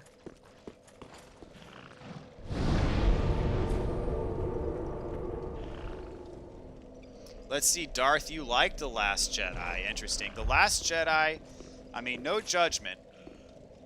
I pass no judgment because, as I said, I really like the prequels. And, you know, until semi-recently, it was very uncool to say that.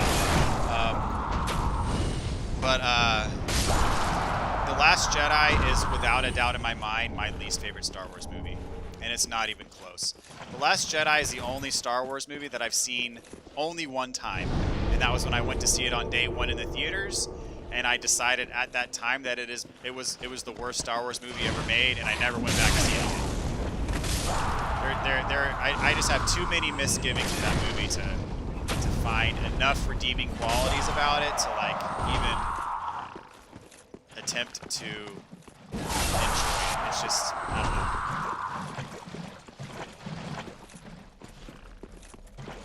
What the sequel trilogy needed was an overarching narrative that each director had to follow. And the fact that each director was given complete creative control to crap on the previous director's vision made for an extremely disjointed trilogy that kind of made no sense as a whole.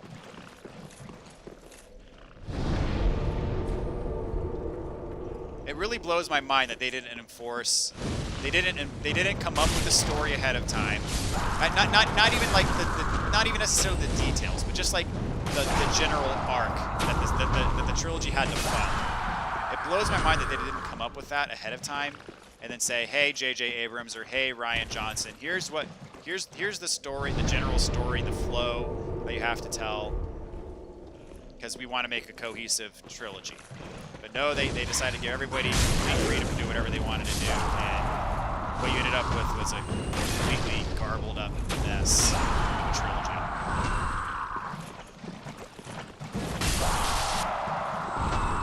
I mean, say what you will about the prequel movies, but at least it told a cohesive story across the 3 films, and across, you know, which then directly tied into the first 3 films.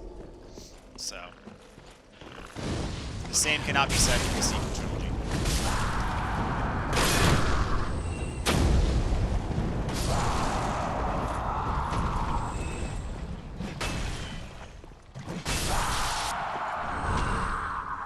But that said, I did see each movie of the sequel trilogy on opening day, and I have no regrets.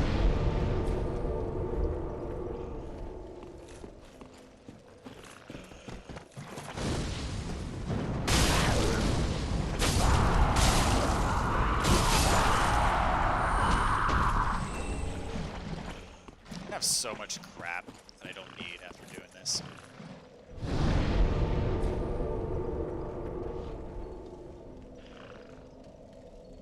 Let's see here. Remove 30 minutes from episode 2 and the prequels are good. I mean, what 30 minutes would you remove? I say remove 45 minutes from episode 8, and it could be decent. And the 45 minutes that I would remove is the completely worthless subplot on the whatever the gambling planet where they have to get like I forget what it is, but they have to get something like decipher a code for something, and then they get the code, but then it ends up not even mattering. So like that entire subplot like had completely no bearing on the plot at the end of the day.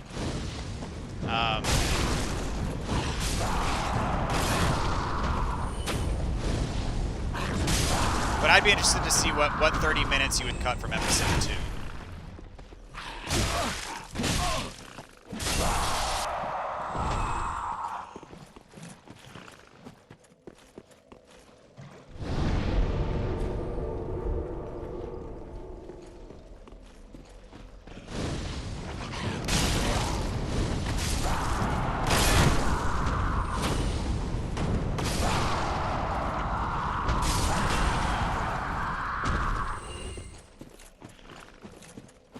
Oh yes, I'm invading another world. Sweet.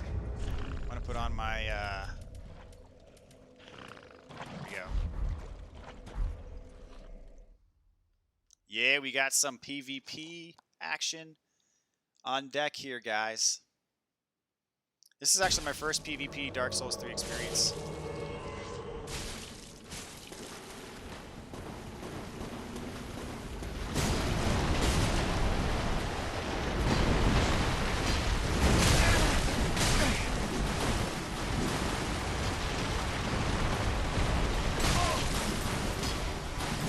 Rolling. Keep rolling.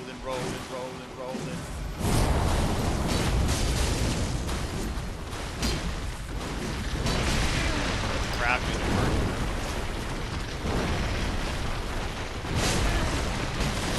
Oh. Get out of here with that.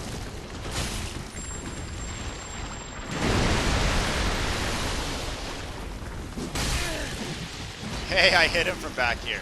Alright, yeah.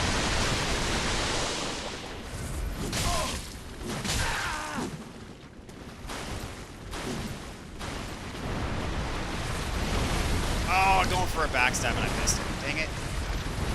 Dang it, why can't I get backstabs on you?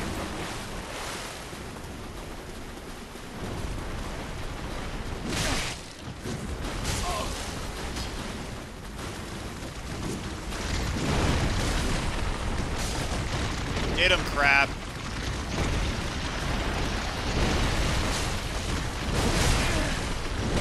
Oh, the crabs can hurt me too. Oh, I didn't know that the crabs can hurt me. Oh, dang it, I thought I was immune to freaking doing this. Oh, okay. I died, but my duty was fulfilled. Okay, sweet. I got still got this. Sweet. That was cool. I mean, I died, but I guess I did what I needed to do. So, cool. I didn't know that the crabs could hurt me, too, though. I thought they would just hurt the dude. Cool.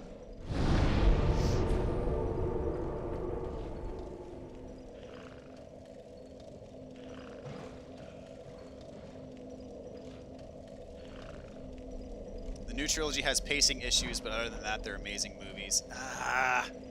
I don't know. I just can't. Yes, pacing issues for sure. I mean, Episode 7 was pretty much exclusively fan service, which I didn't have a problem with. But what ultimately ended up being the problem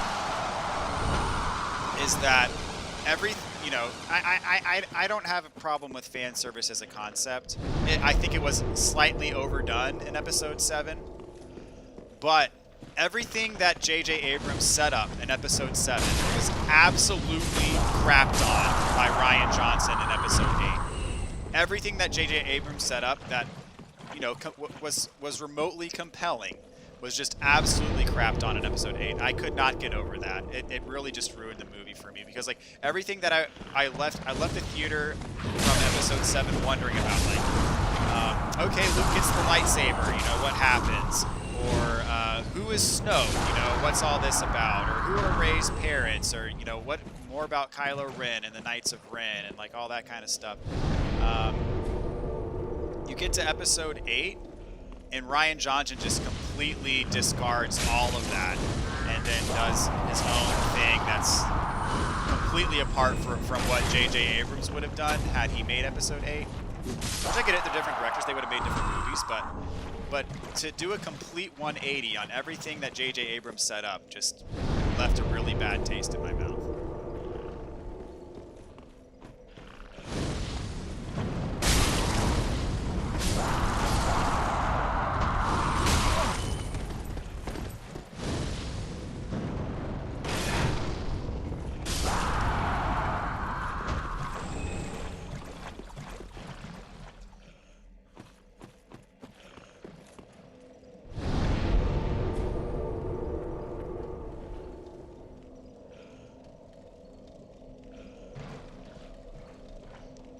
See, they pulled a lot from the comics and made you hate Darth Maul still being alive even more. Yeah, the whole Darth Maul is still alive thing doesn't make a whole lot of sense to me.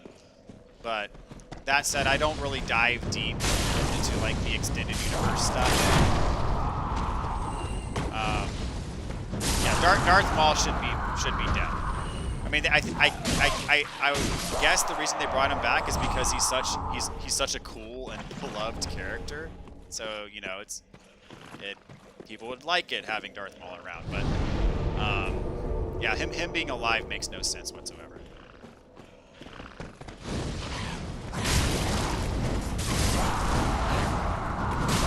Oops. Oopsies. Oh, come on. You're just gonna get... There, you can do that to me. I'm strong.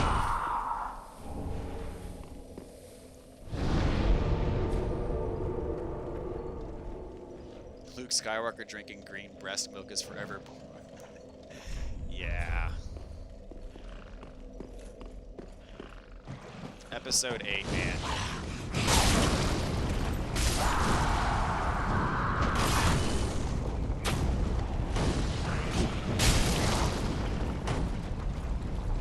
Oh.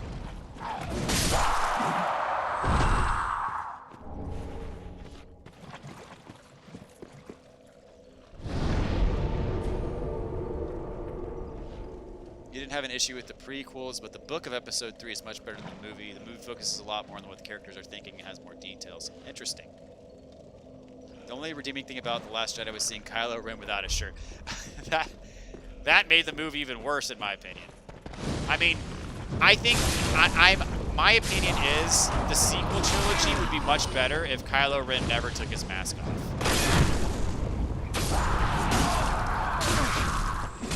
Or only if he took his mask off, like, towards the end to reveal his humanity, but, like, him being this dark, soulless figure relentless, soulless figure just would have been awesome in my mind. Like at the beginning of episode 7, like I was all about Kylo Ren, but then as soon as like he started being kind of like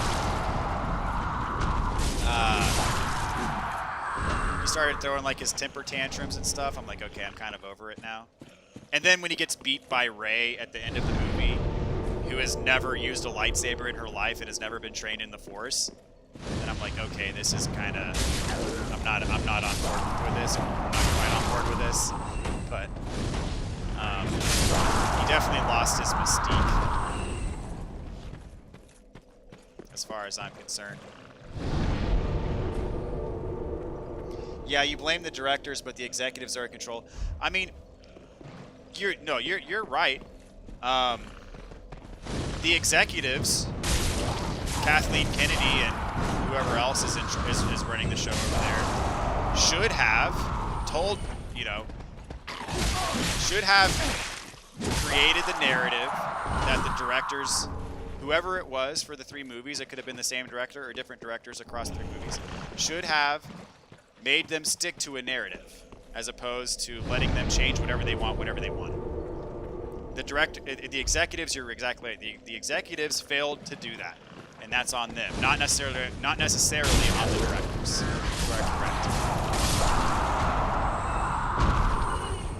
But I mean, granted, I know nothing about making movies, but just logically, if I'm Mr. Director Man of part 2 of a 3-part series, I would have a hard time crapping on everything that the part 1 guy came up with, just for the sake of, doing something different or subverting expectations or whatever his motivation was.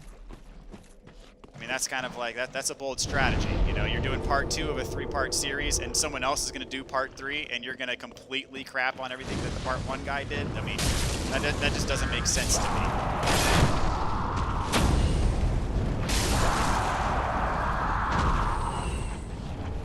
Go. Got another one. I think I'm up to like 6 of them now.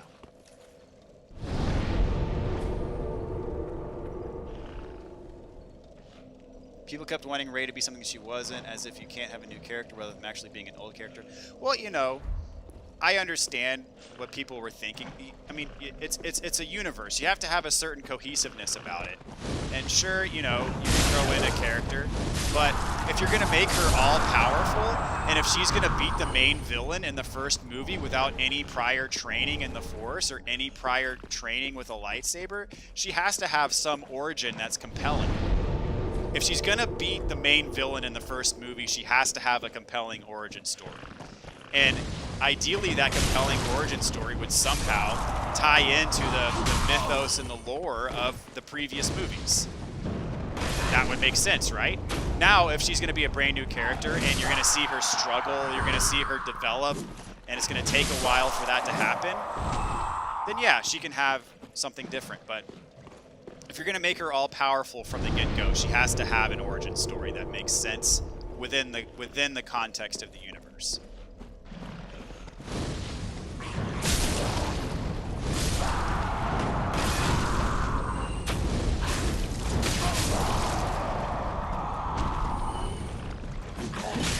With how powerful they made her right away, Rey was definitely not a blank slate. She was not a blank slate type character. She's a character that had to have a reason why she was so powerful.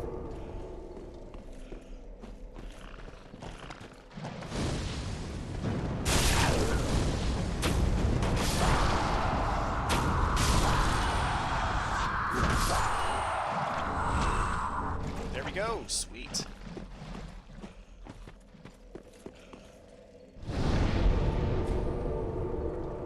Ali, am I farming? Yes, I'm farming for the Wolf's Blood Swordgrass, whatever that item's called. I needed to level up a Covenant to get a ring.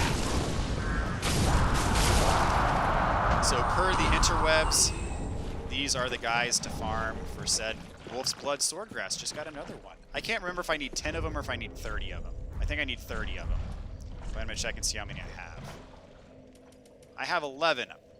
Okay, let me see. How many of these do I need?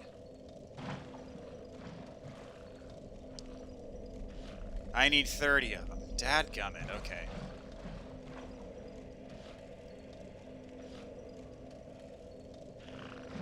Remove the teen romance from episode 2. What's my item discovery? My item discovery is at 224. Most of the items that I could use, or most of the equipment that I could use to raise my item discovery, I don't have access to, unfortunately, at this point in the game. So that's about all I can do, unfortunately. You didn't hear, you did indeed hear that the sand was coarse and rough and it gets everywhere. But not like here. Here everything is soft and smooth, Puggy.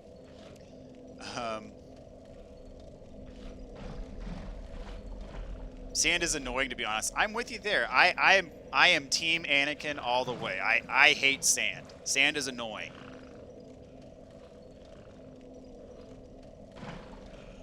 But he wanted to subvert expectations. That's exactly where he went wrong. He tried way too. I mean, you could subvert an expectation or maybe a couple expectations, but you can't subvert every expectation, which is exactly what he did. Episode 7 just felt like a remake of 4, but with new faces and names. It was fine, but forgettable. Yeah, I mean, Episode 7 it was one giant fan service movie.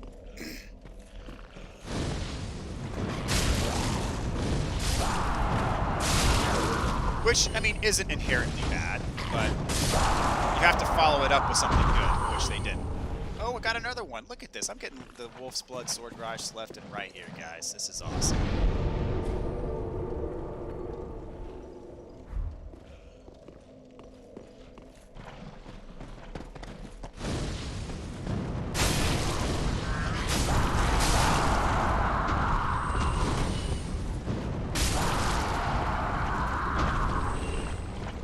So many of these spears. I probably have more spears than I do the wolf blood grass.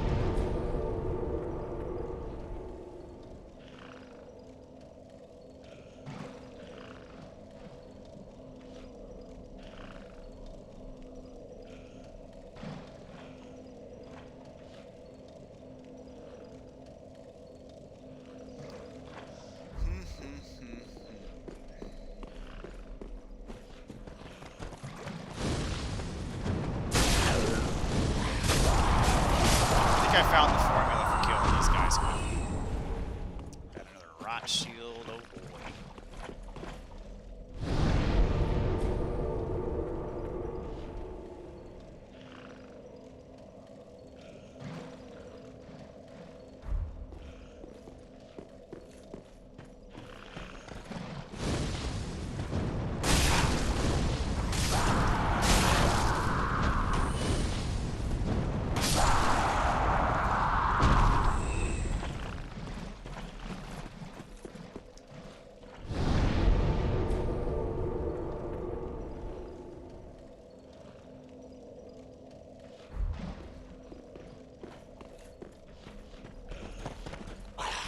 Ah, he aggroed to me. Normally he walks back. This one's all screwed up. One guy didn't even walk to me. The other guy went all the way over here.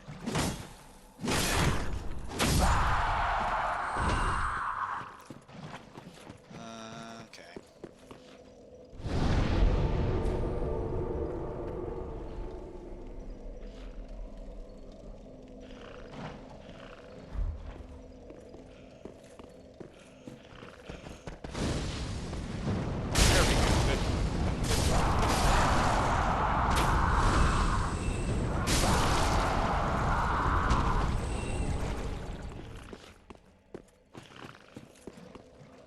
I love that the bonfire is so close, so that's really helpful.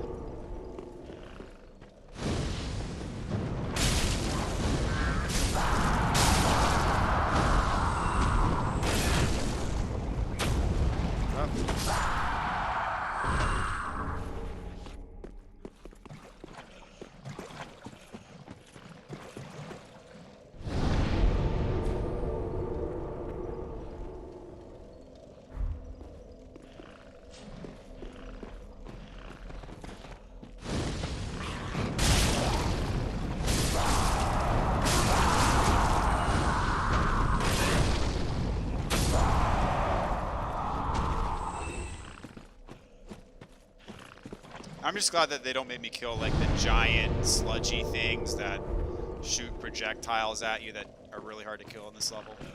That would be awful.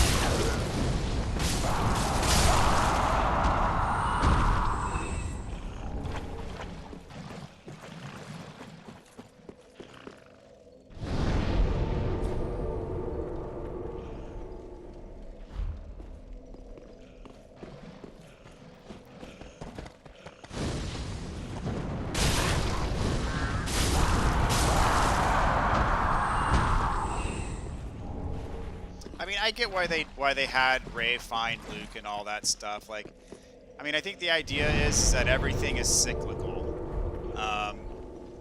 You know, it's kind of everything's on a defined track, and history repeats itself over and over again.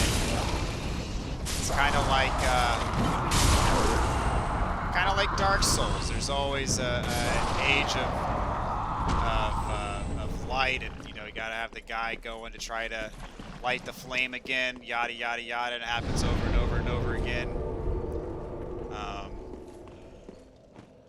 You know, it's the same thing that.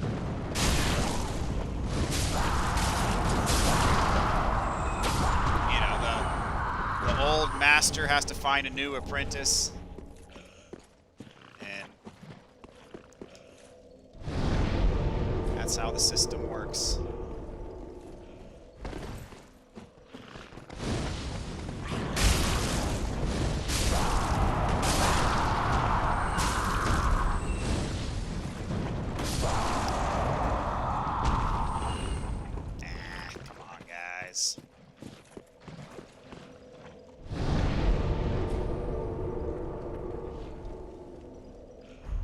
Really, The Empire Strikes Back when it came out was hated by critics. I did not know that. Because nowadays it's widely viewed as the best Star Wars movie in the entire series.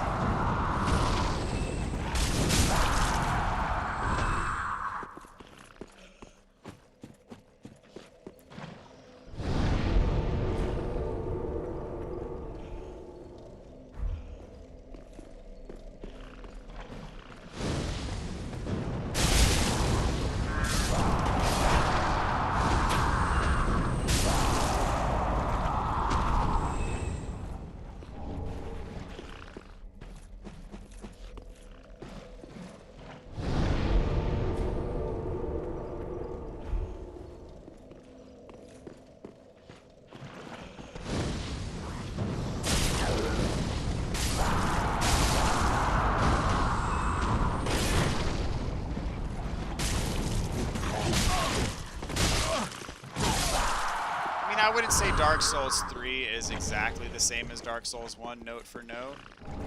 I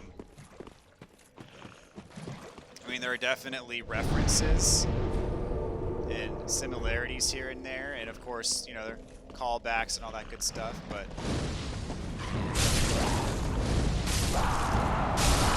it's not a carbon copy of Dark Souls 1, I wouldn't say.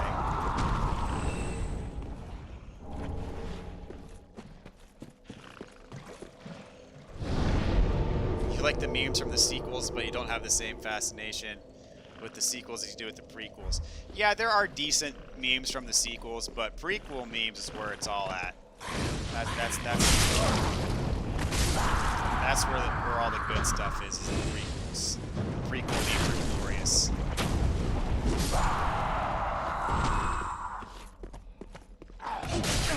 But there are some good memes from the sequels and from the originals as well.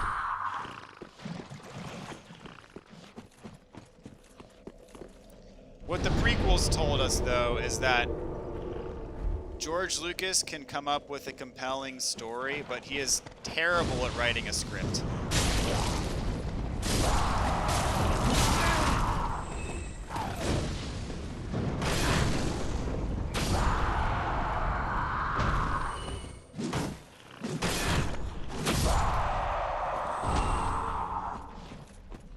He's definitely a visionary, but when it comes to him, like, controlling every aspect of the movie, then, you know, there are some things he'd be better off delegating.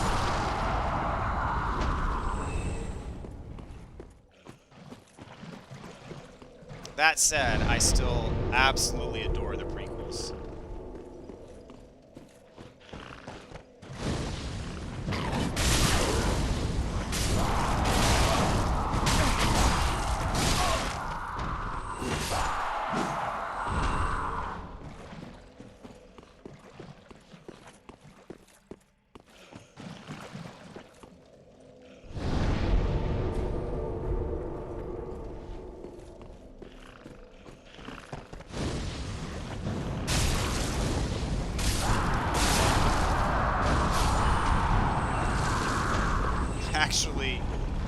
fun fact.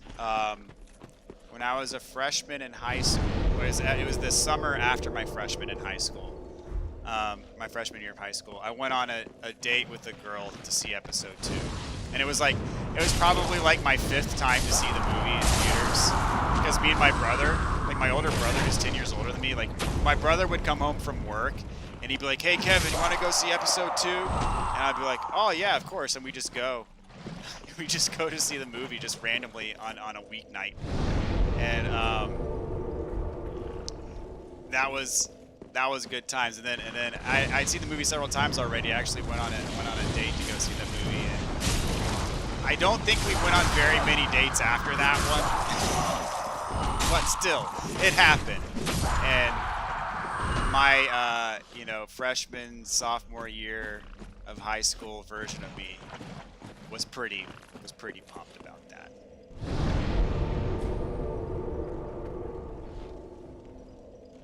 Yeah, exactly. George Lucas is a great storyteller, but a cheesy teen drama writer. That's a good way of putting it. Come on, I haven't gotten any of my wolf grass lately. Come on, give me something here. Throw me a bone, game. Bad RNG in these last several rounds of farming here.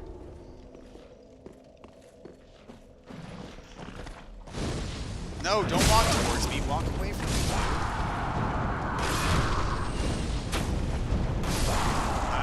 You got hit because you can. Come on.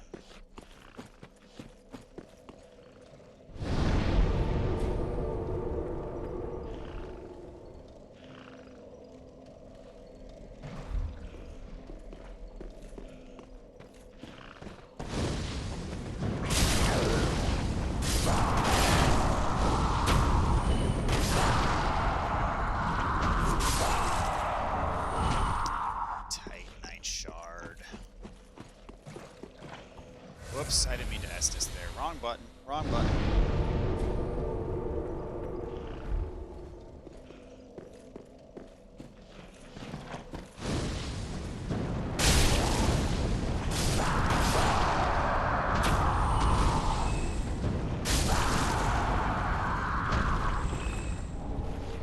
Rotten Groove Spear.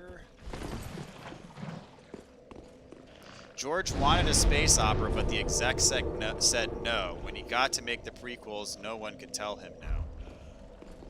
Yeah. Because, yeah, by that time, he was the executive.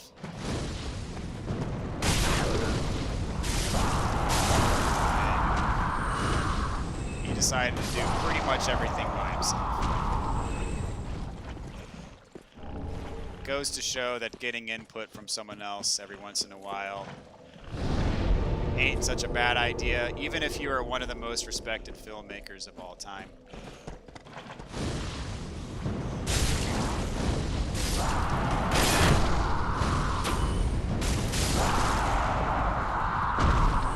All 3 of them drop something. Yes, Wolfblood Swordgrass. 2 Wolfblood Swordgrass. What is up? Thank you, RNG. What a time to be alive. 2 Wolfblood Swordgrass in the same room. Can we get 3 Wolfblood Swordgrass in the same room?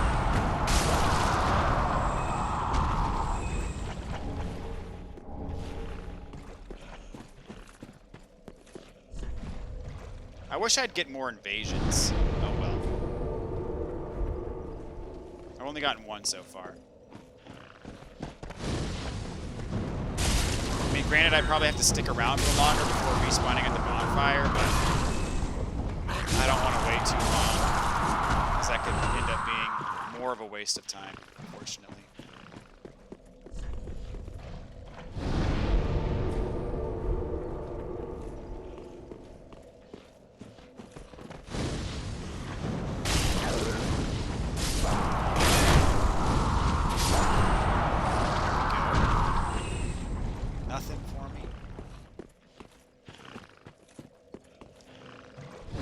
Actually a really good pyromancy though. I mean, I have no idea at what point in the game you actually get this, but probably could have been using this for a while if done alright. I'm basically two-shotting these guys with it.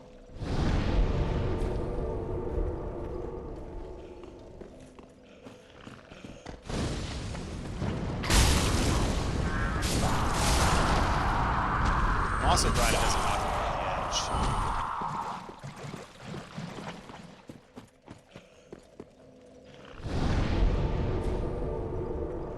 Yeah, George did hold back some things in the prequels. Allegedly, he wanted more Jar Jar. I did hear that. You know, Jar Jar Binks is one of those figures who was, of course, very controversial at the time. People hated him. But as a 6th grader, when Episode 1 first came out, I thought Jar Jar was hilarious. And I have no shame in admitting that. I don't even know how old you are in 6th grade. You're what, like 11 years old in 6th grade? So.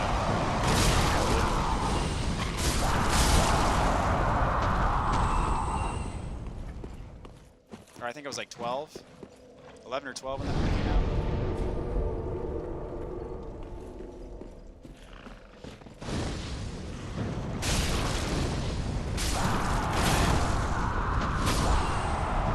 Ah, I missed.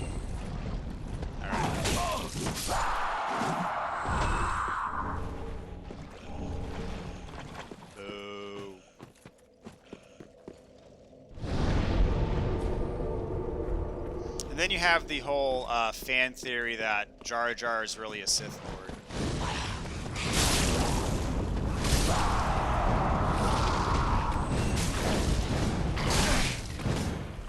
I hate it when the third one doesn't no.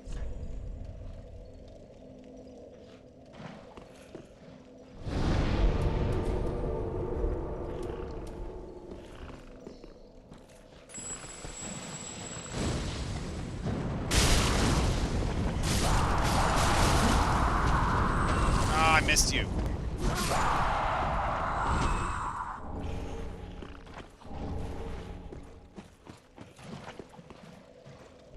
So I get the rusted gold coin back when I rest. So I wonder if I can just use the, instead of the rusted gold coin, using or rusted coin using the rusted gold coin, which I think increases my luck even further.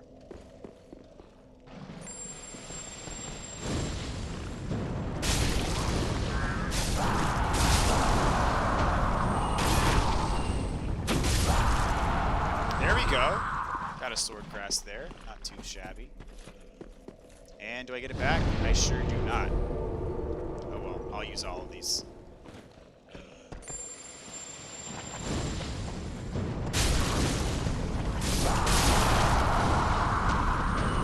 Whoops, I missed.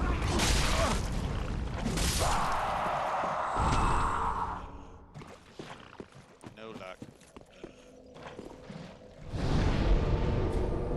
You knew Episode 1 well enough to monologue the movie front to back. I probably wasn't far behind you there. I probably could have done the same thing. Same with Episode 2. I was an Episode 2 guru.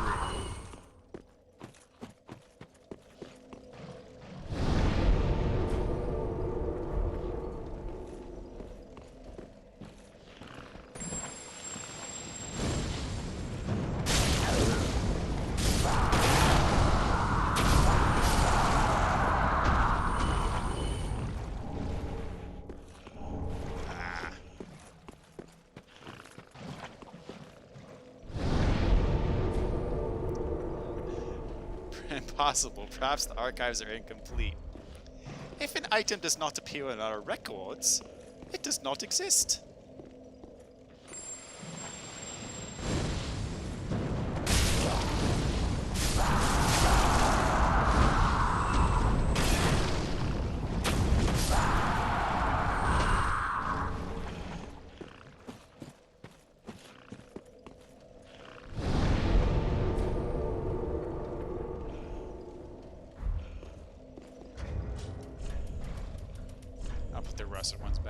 once I get them back after I use them.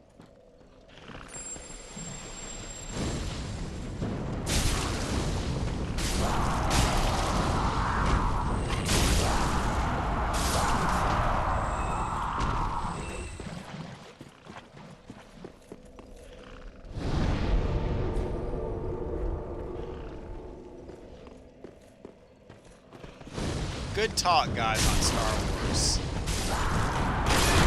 I can go on about Star Wars.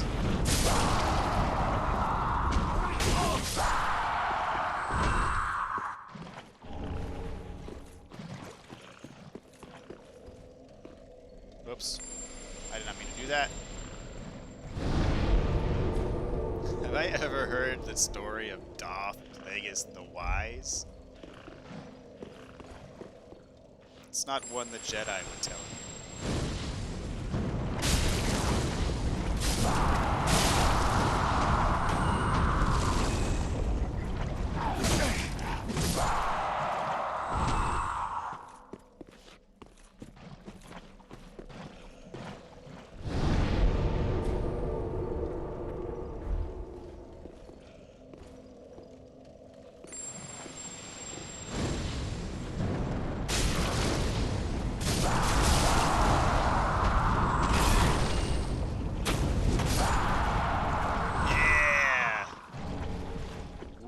Sword grass, what's up?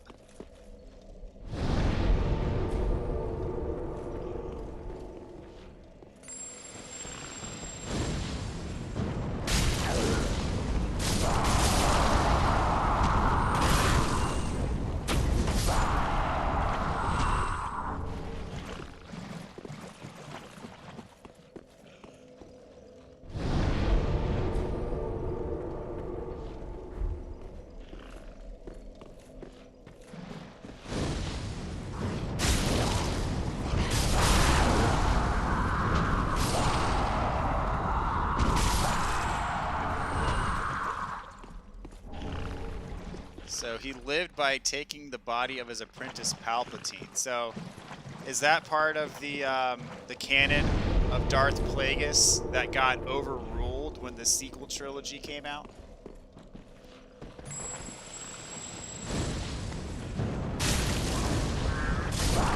A lot of people, when Episode 7 came out, thought that Snoke was Darth Plagueis. That ended up not being the case.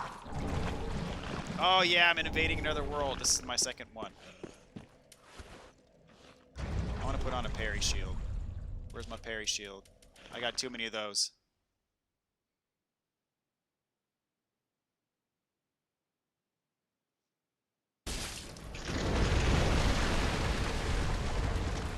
Yep, here we go.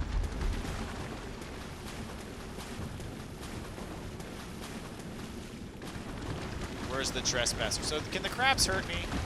Can the giant enemy crabs hurt me? They don't seem that interested in me. Yeah, they're definitely not interested in me. I don't know what the deal was. I think I got killed by the crab last time. There he is. You in Havel's armor.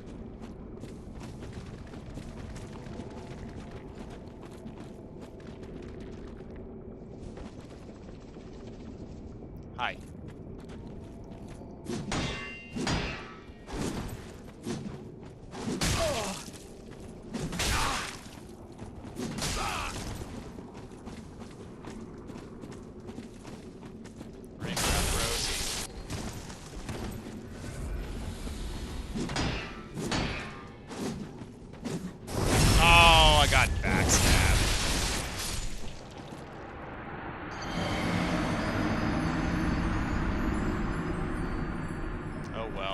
It's all good.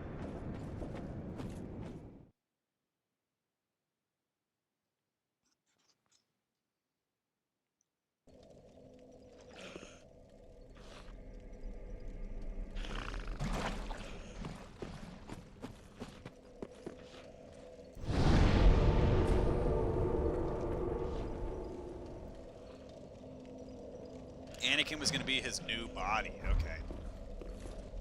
I mean, I got the vibe from Palpatine's speech that that's how Anakin came to be, was that, you know, because Star Sidious could influence the midi-chlorians to create life, so that kind of implied how Anakin was made, or how he came to be.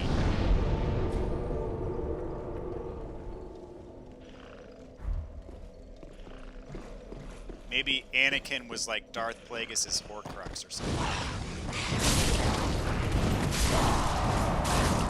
Oops, facing the wrong way.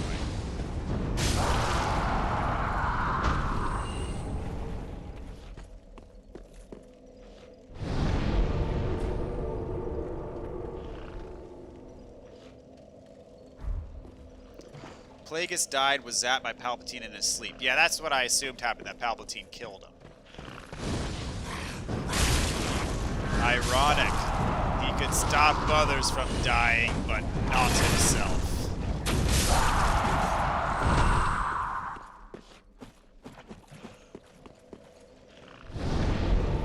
He became so powerful that the only thing that he was afraid of was, well, losing his power. Which, of course, he did.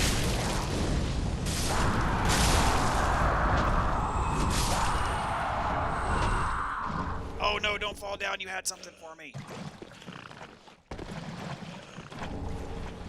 Nothing that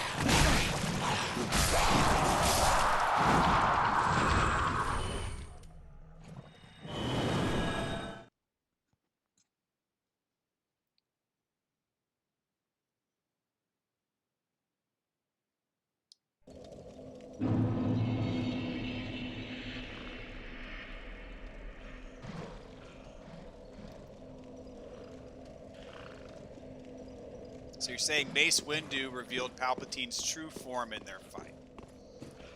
So you're saying Palpatine's true form is Darth Plagueis?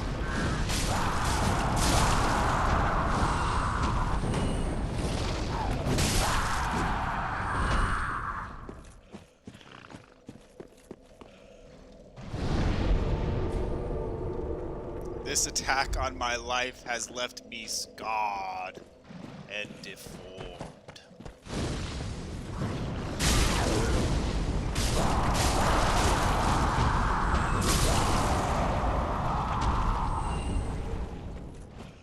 Oh yes, I'm invading someone.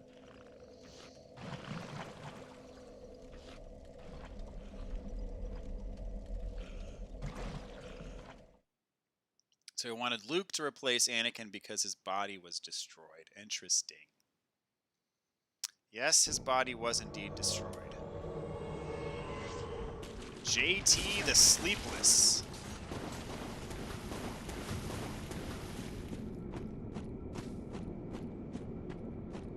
I see your life bar. Hey, is that you? No, that's the NPC guy.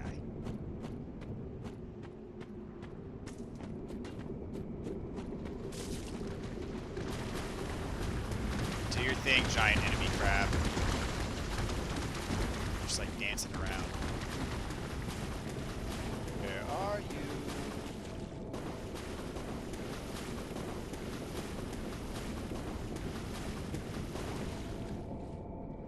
There you are.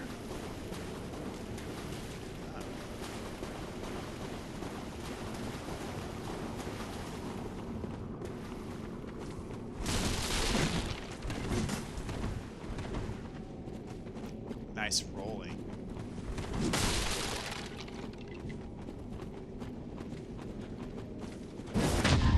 Get parried, son.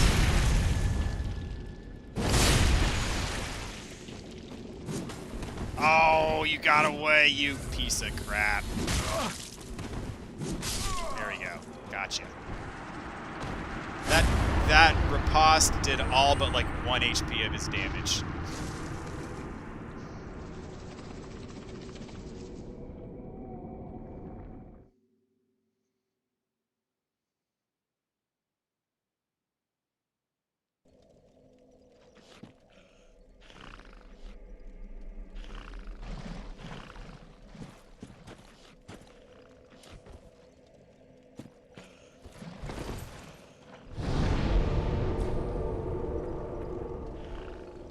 I did, okay, so episode 9, the very beginning of it, when it's revealed, you know, that Palpatine is, which, I mean, it wasn't necessarily revealed then because they said as much before the movie even came out, but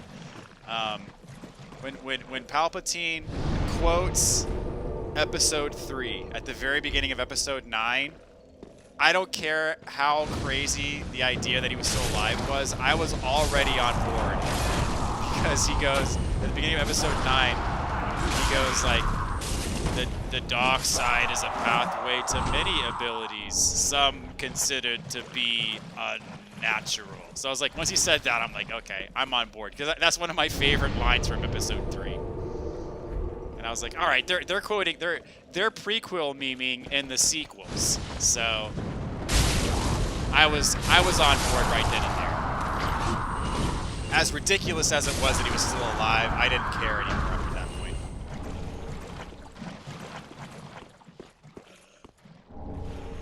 How many of these things do I have now? 18, okay. Well, you know, we're well on our way. We've got definitely more than half.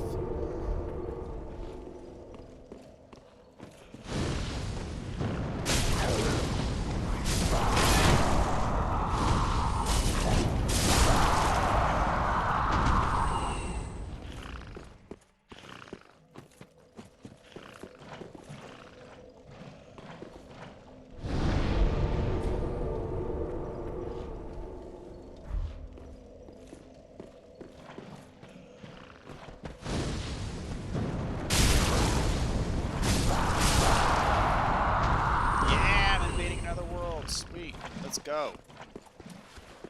Let's go.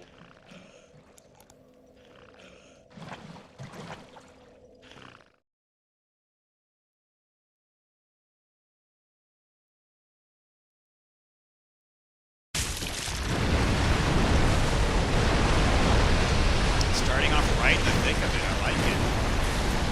Where's the guy? He's over here.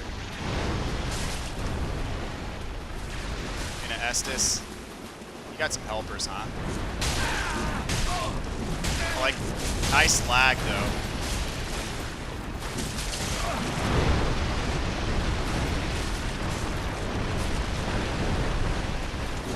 Dude, you're like floating around.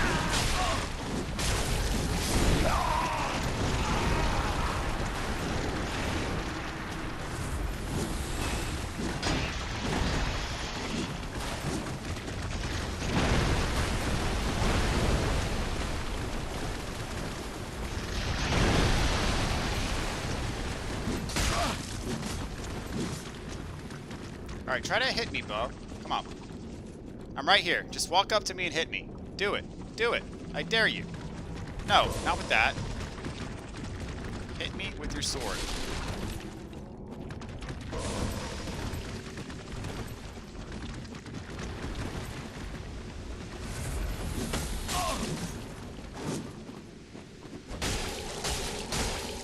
Oh.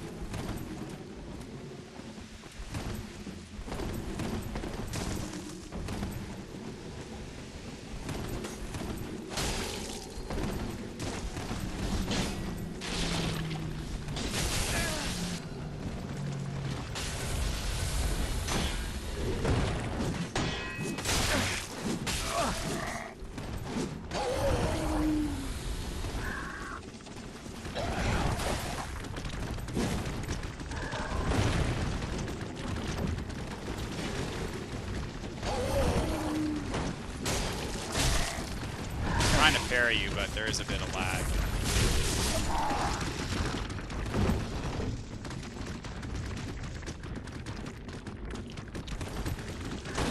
There we go. Blade of the Dark Moon Potato. There's some good names in this fight. There we go. That's what I'm talking about. Get him.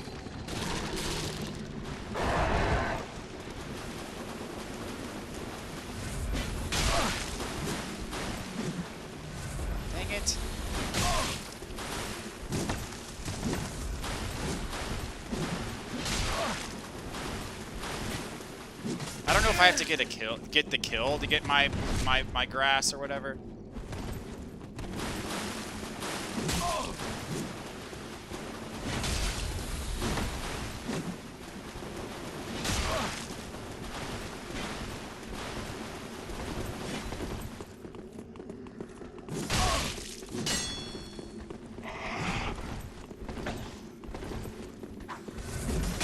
That's a bold strategy, Cotton. There you go, gotcha. Gotcha! I like these invasions. These invasions are good.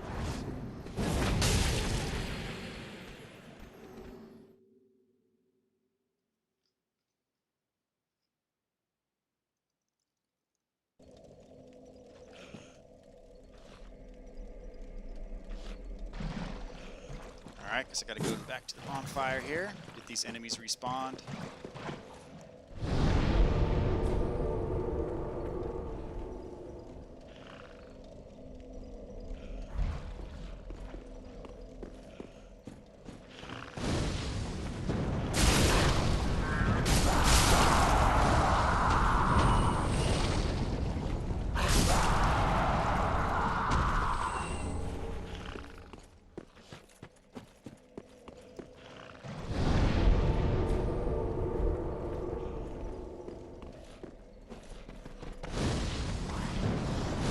Oh, how did I miss? I was locked on.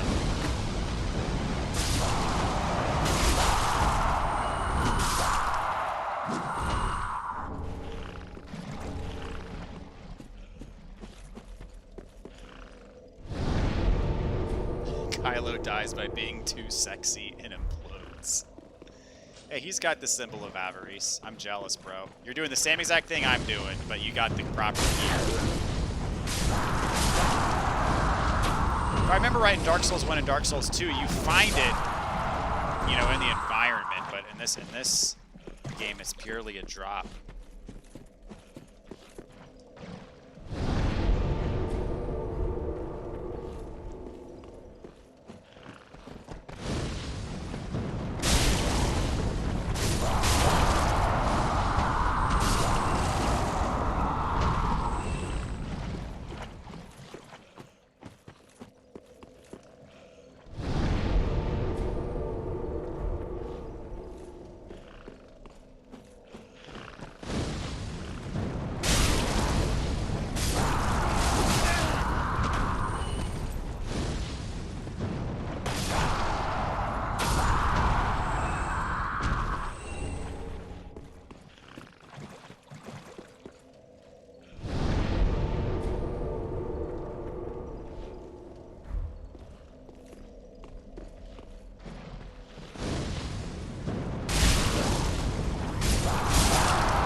The idea is something along the lines of Force Healing uses his own life energy, so he's essentially sacrificed himself to save Rey. Interesting. Yeah, I've seen Rise of Skywalker twice, I believe. Both, like, right after it came out in theaters. There we go. Wolf's Blood, Sword Grass, what's up? 20 of them. I need 10 more.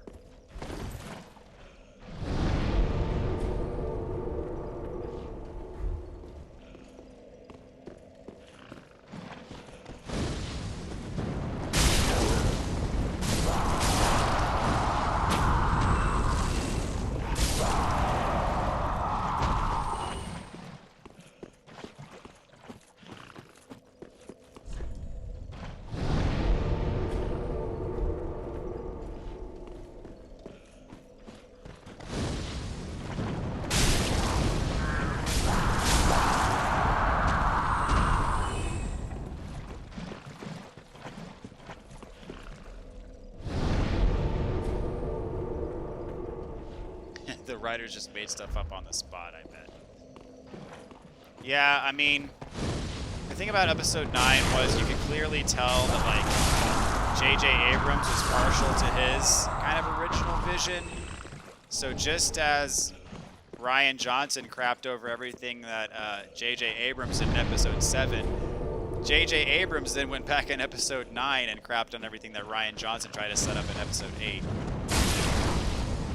Basically tried to retcon, like, the entire movie.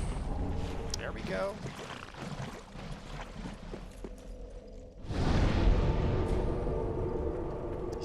Sort of like Leia telling Lando to turn back for Luke.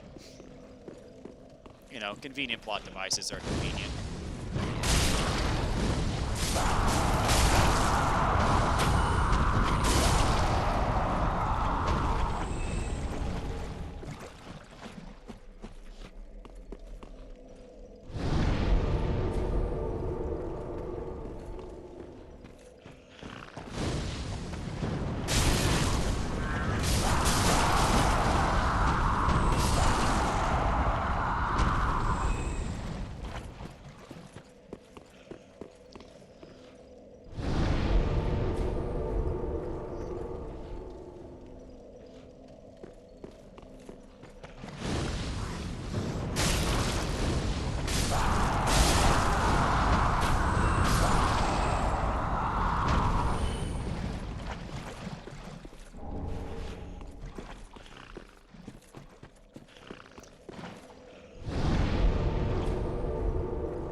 Yeah, when convenient plot devices start getting in the way of the fact that you made those characters kiss earlier in the movie, that's when things start to get a little bit dicey.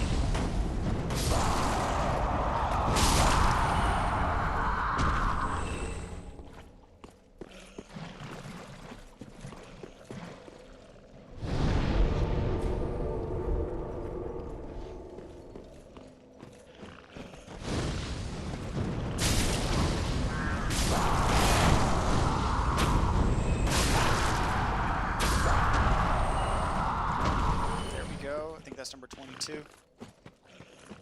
We're well on our way, folks. This deal is getting worse all the time. That's something that I think in my head, like, all the time. When crap starts to go bad in my day,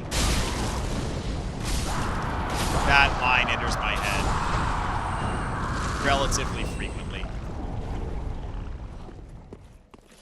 I have altered the deal. Pray that I don't alter it any further.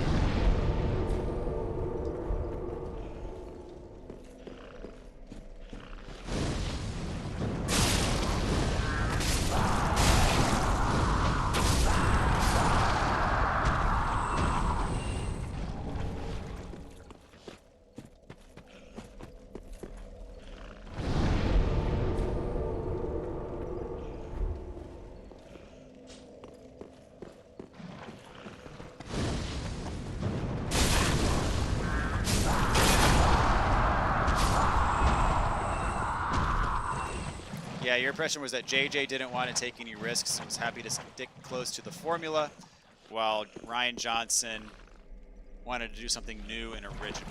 Which I get, you know, you want to leave your mark on the franchise, whatever. But you also can't completely ostracize the people who made Star Wars what it is and thus gave you this opportunity. Like you can't completely detach from that like he did. He took it a few steps too far. So he left his mark, but not in the way he was probably hoping to leave his mark.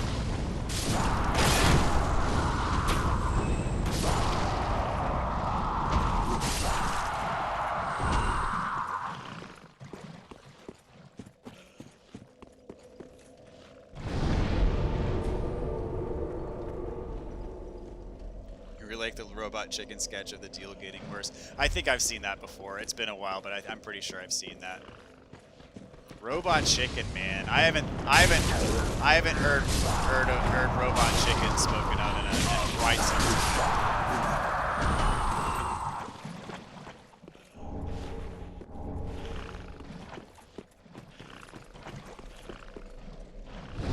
time. Serves Disney right for hiring two directors who don't care about Star Wars. J.J. Abrams has a legitimate love for Star Wars. He's a Star Wars fanboy. Rian Johnson, on the other hand, I can't speak for.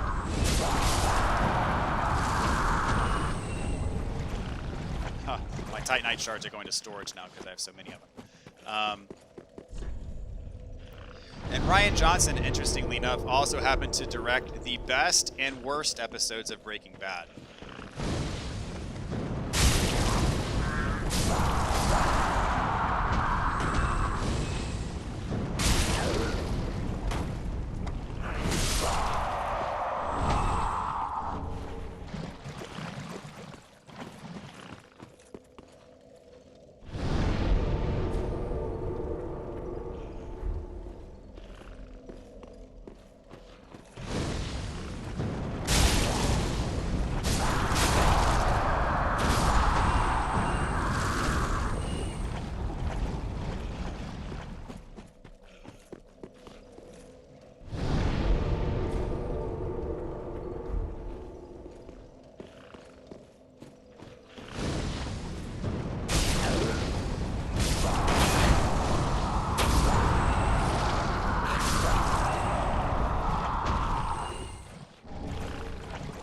So many spears, so many shields.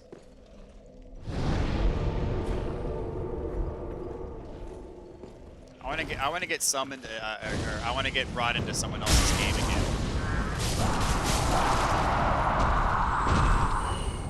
we go. What is that, number 23? Yep. We're on our way, guys. On our way.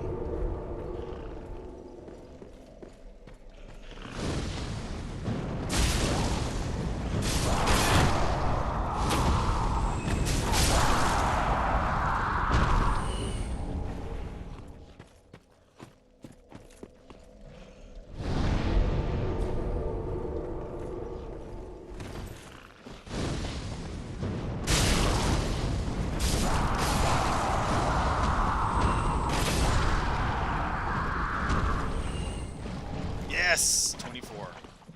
6 more is all we need. I think I've gotten 3 of them from PvP so far. I'd like to get at least 1 more from PvP.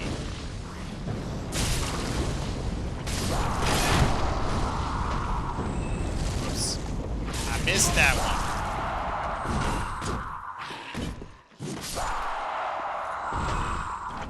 Yes! I'm invading another world. Awesome. Ask and ye shall receive.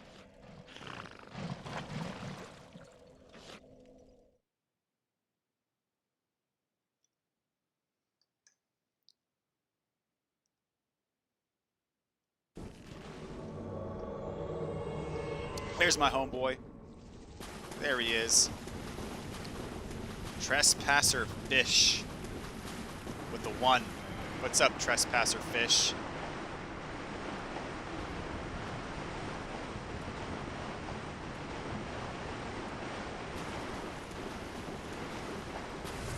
Go on, S this up, dude. Do what you gotta do.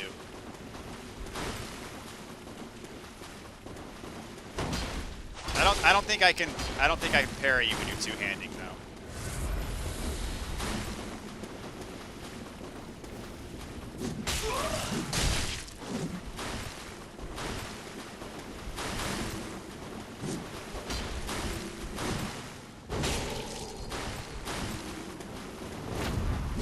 Oh, you just did your weapon art, huh?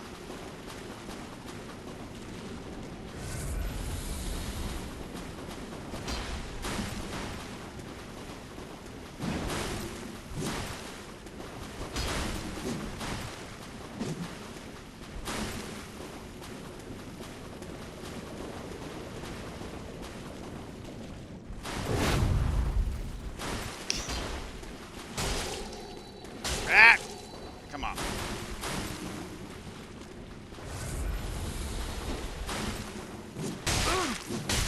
Can I combo? Ah, you got away. Oh, you're one-handing now. Yes, please one-hand.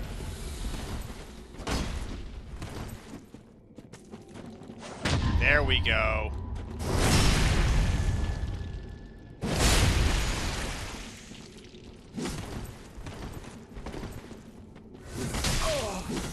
You're stuck.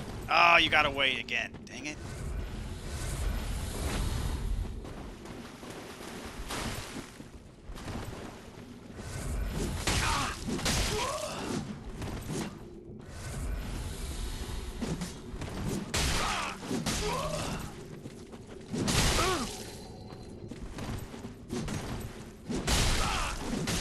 Almost gotcha. There we go, you're dead. See ya. GG, dude.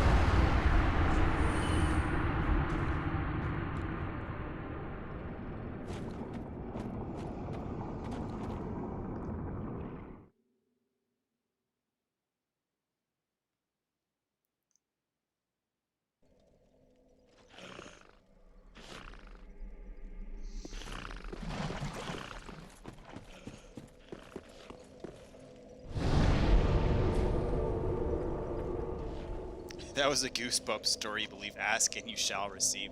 Wouldn't doubt it. I read lots of Goosebumps back in the day, though. Lots of Goosebumps.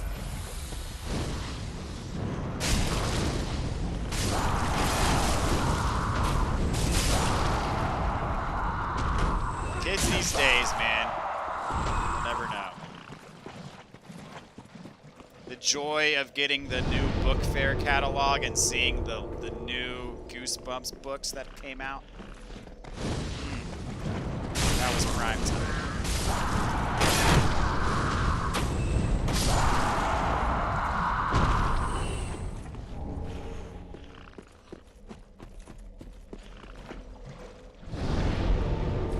so glad you played offline. I mean, I play offline in my first playthrough always, but I figure, you know, a lot of these Covenant items that you have to farm, you can get them by playing online. So I figure it's, you know, at least helps the cause to play online with these things. So might as well, right? I do enjoy PvP. Although in Dark Souls 2 PvP, I just got wrecked repeatedly. But Demon Souls PvP, I generally fare pretty well. And I've only lost one fight so far tonight, out of like 4 or 5.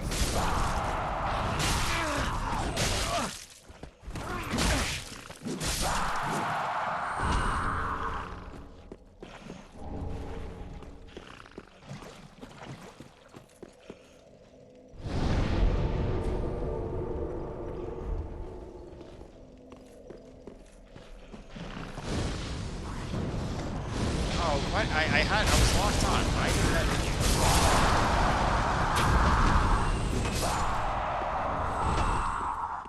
you? So many daggers and spears. Holy crap.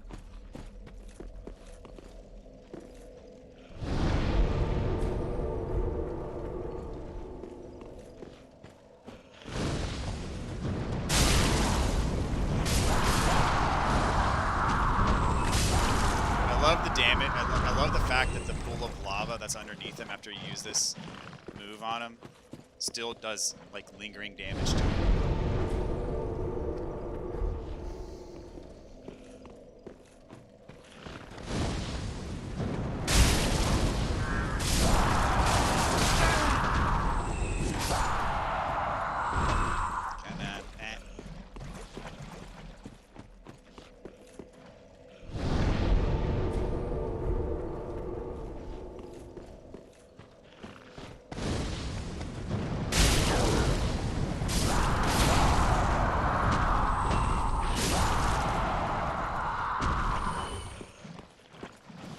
I'm glad that the enemies in this game respawn infinitely without having to do, like, special crap, like Dark Souls 2.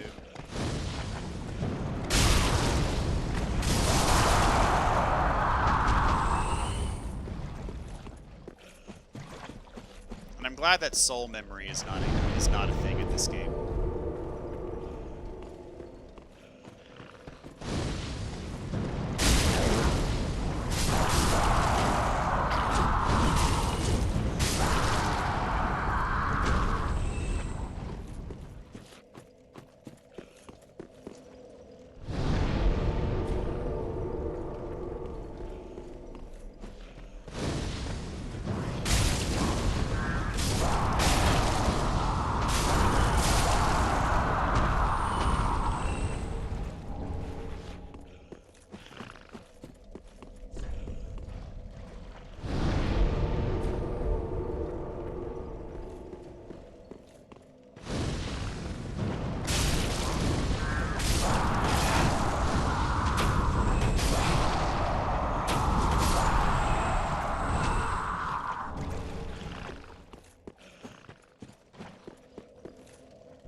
There's another one. 26. I need 4 more. Shouldn't take too long to get 4 more. Which kid was I in high school? Are you talking about like what was my type?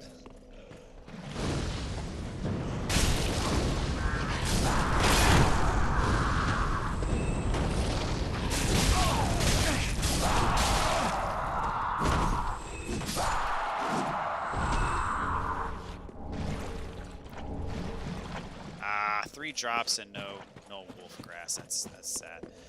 Assuming that's your question,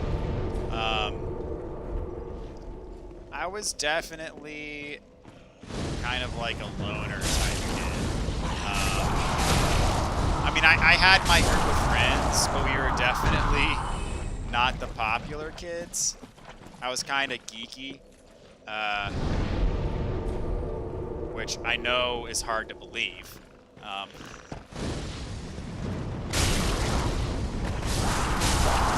I pretty much kept to myself. I mean, I had good friends and stuff, but like, definitely didn't roll with, you know, the jocks or the cheerleaders or that sort of thing. I was pretty quiet overall, which I still am, you know, relatively speaking. I generally more or less keep to myself unless I have to, you know, be in a social situation. But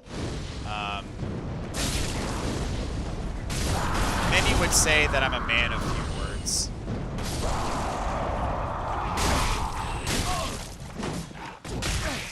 Now, when I get into things that I'm really passionate about, then I can talk forever. But unless like the conversation is steered towards one of those topics, then I'm actually pretty quiet. Relatively.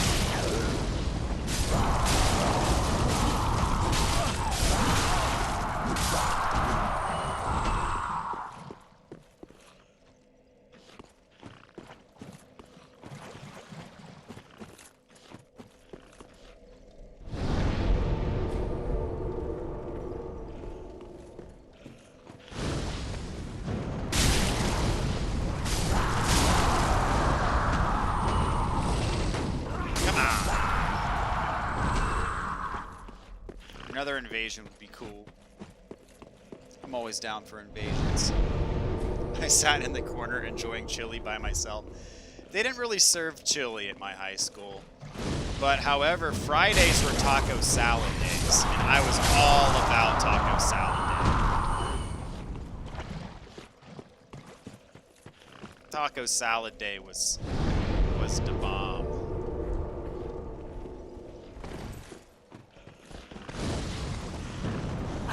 Oh, come on. Why am I missing? Come on.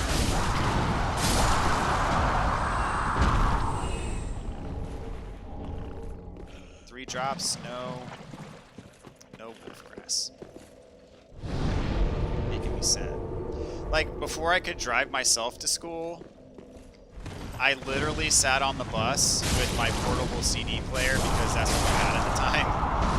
And I would listen to, like, mixed CDs that I made. I would sit by myself on the bus, listen to my music, and just stare out the window until we got to school. Or until we got home, whichever way we were going.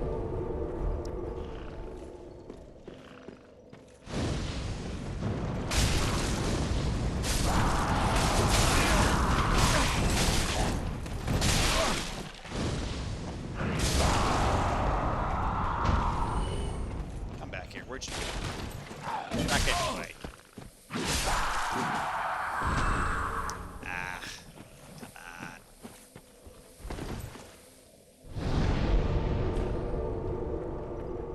Discovered spaghetti noodles with cheese sauce in high school.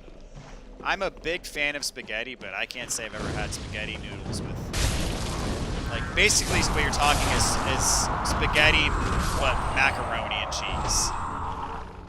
I've never had like cheese sauce with spaghetti. That would be weird to me. I don't know. You met someone who didn't enjoy Wendy's chili yesterday and you tried to steer them towards the light, man. I don't know. If someone doesn't like Wendy's chili, that's pretty much a lost cause in my opinion. I mean, maybe there's helping them, but I'd be skeptical. There we go. So I think that's number 27. My required 30.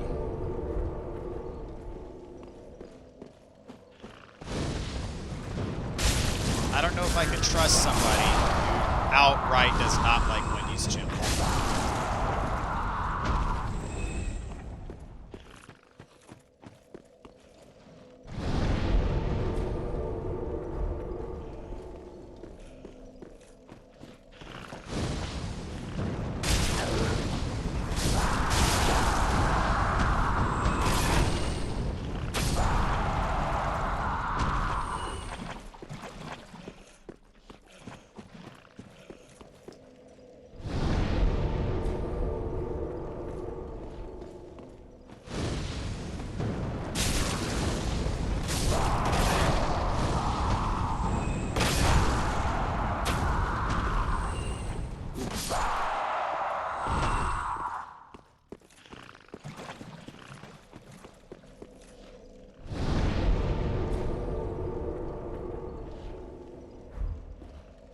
So you can't eat anything that might make it hard to breathe. So does that, on development, does that include chili?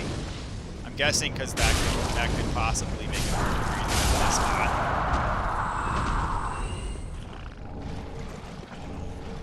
You know, like, my mom is allergic to chocolate. I can't imagine being allergic to chocolate. Like, chocolate's one of life's great pleasures. I can't imagine, like all my favorite candies are chocolate. Like my favorite pies have chocolate in them. Except for pecan pie. Pecan pie doesn't have chocolate. It's one of my favorites, but most of my other favorite types of pie have chocolate in them in some form or fashion. I like chocolate cake. But yeah. My mom, like, whenever something is served with chocolate in it, like, she just can't eat it. And I'm like, dude, oh, I could not do that. It gives her, anytime she has it, it gives her a migraine. Oof, that would drive me nuts. So spicy foods are a no-go. Yeah, I guess, yeah, you know. It would be hard. I'm a huge fan of spicy foods. I'm a spicy food junkie. So, you know, while we're on the subject of Wendy's, my go-to at Wendy's is a number 6 combo, which is the spicy chicken sandwich. And I get the full combo. And because I'm a fatty, I also order a large Wendy's chili with cheese but no onions and with extra hot chili sauce packets. Oh, I'm invading another world and I rested at the bonfire. No, let me invade. Dang it. Ah, no, I ruined it.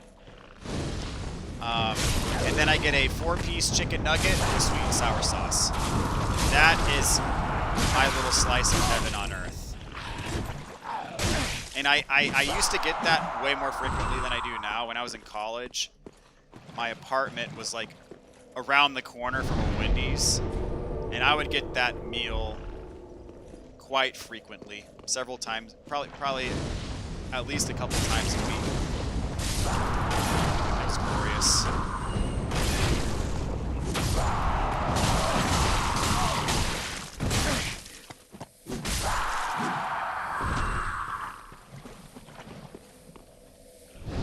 And my wife is a huge fan of Chick-fil-A, and so naturally we go there all the time. And I've tried numerous times convincing her that the Wendy's spicy chicken sandwich is better than the Chick-fil-A spicy chicken sandwich, and based on the reaction I get when I say that, you would think that she is interpreting that as like I'm speaking curses upon our children or something like that, but you know, that's just my take. Wendy's spicy is pretty legit.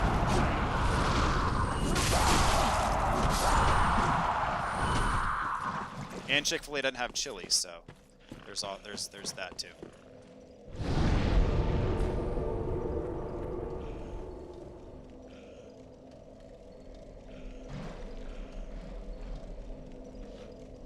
You put that in your Tinder profile. I don't trust people who don't like Wendy's chili. Well, I'm happily married, so I do not have a Tinder profile. But if I did, that would definitely be in there.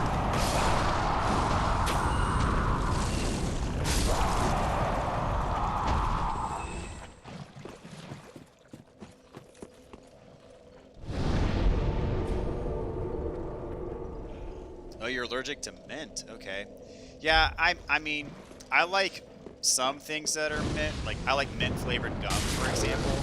But when it comes to like mint chocolate, I don't do mint chocolate. Like, I don't do mint chocolate chip ice cream.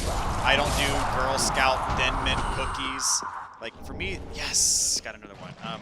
For me, the combination of mint and chocolate is just not all that appealing. So generally, I steer clear from mint, unless it's like just mint flavored gum. But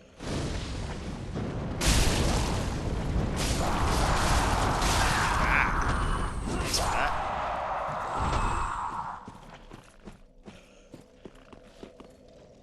Dogs are indeed allergic to chocolate. That is correct. Spicy chicken nuggets dipped in the Frosty. So, my wife dips her fries in Frosties. That's something that I can't get on board with. The dipping of the fries in the Frosty is just a weird thing. It's a combination of flavors that were, in my opinion, it devalues the taste of the Frosty and it devalues the taste of the fry. So for me, it's a double negative to dip your fries in the Frosty. I don't get why people do that, but you know, if you're one who does that, to each their own, I say. But that's just not how I roll.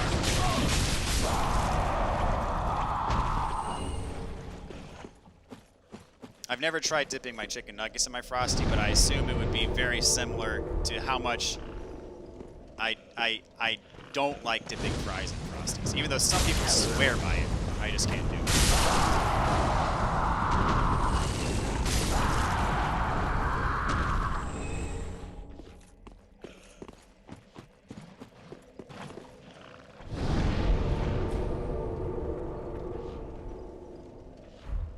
Yeah, the salty and sweet, like, I don't know. I mean, it's not that salty and sweet are necessarily bad together. I don't think they are, but it's just the fries and the Frosty, they're best, in my opinion, they're best kept separate.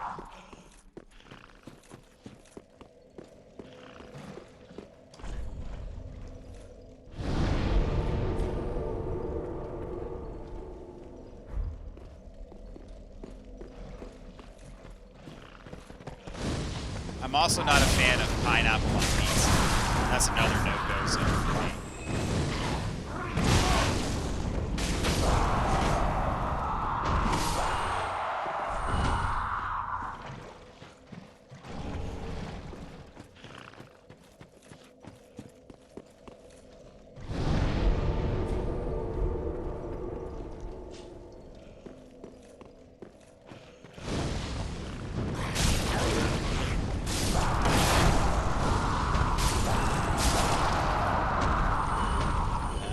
I've got 28 of them now.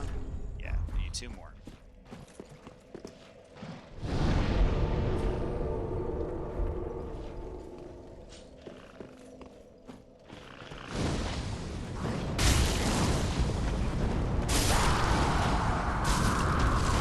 Oops, I missed it.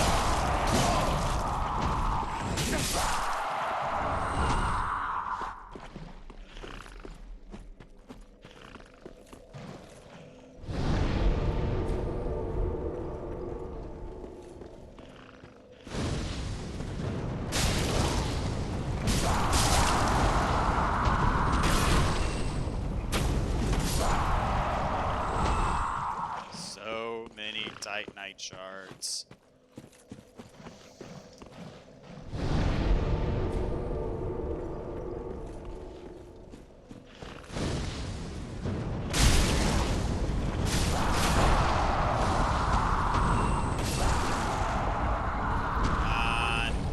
Come on. I just need 2 more.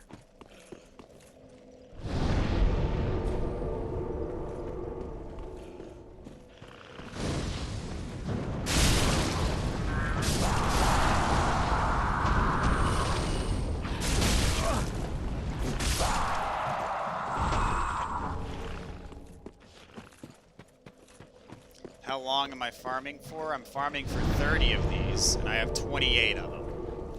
So hopefully will not be too much longer. After I'm done farming for these, I'll probably call it quits for tonight.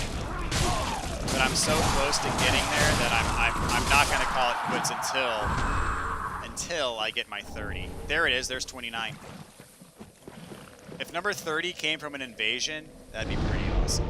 I'd love that. But if it doesn't come from an invasion, I will accept that also.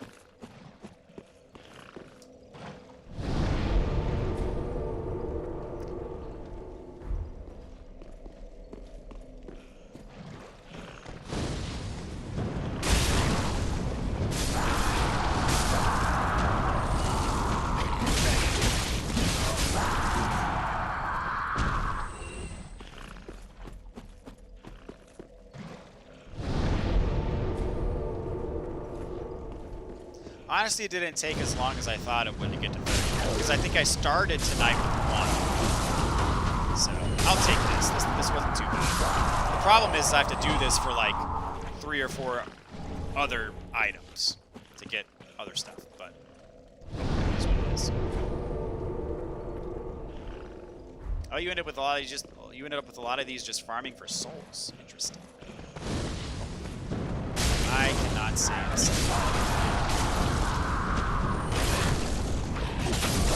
I don't know who else even drops these things, but based on what I read, these guys have the best shot at getting them as a drop.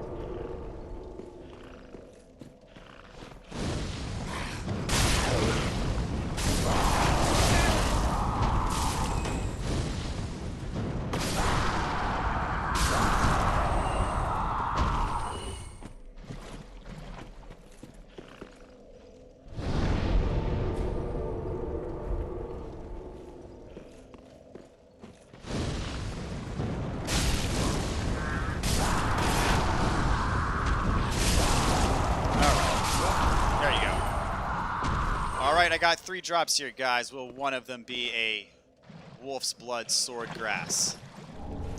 Nope. Door number 2. Nope. Door number 3. Nope.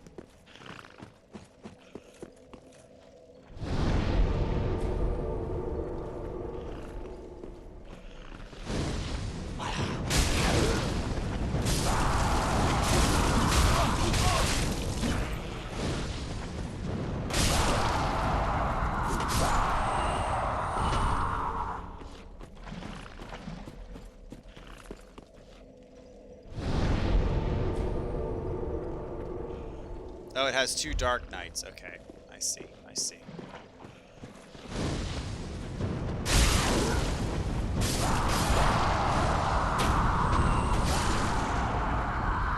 And door number 1.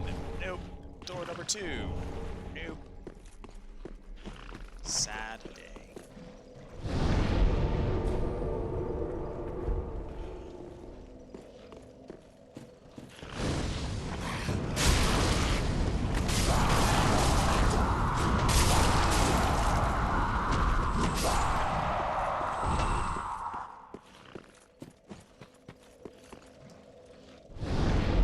So I wonder what will happen first. Do I get my drop, or do I get to 300,000 souls?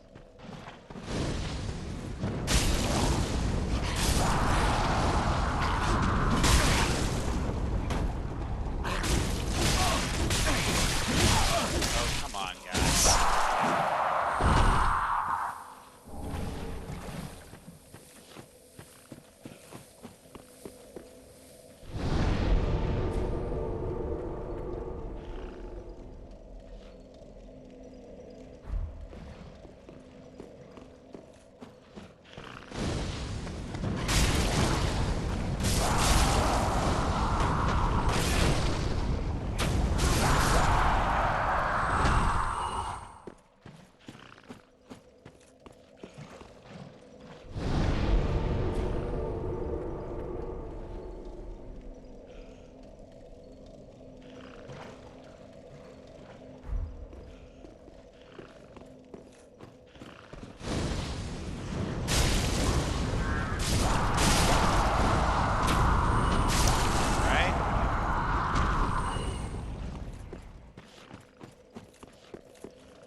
Think I'll get the drop before 300k?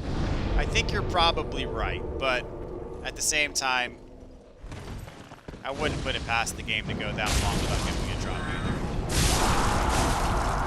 I think each round I get roughly 1,000 souls, is it? I don't know, I haven't really paid that close attention. Each guy gives me 350, so it's about 1,000 souls per round.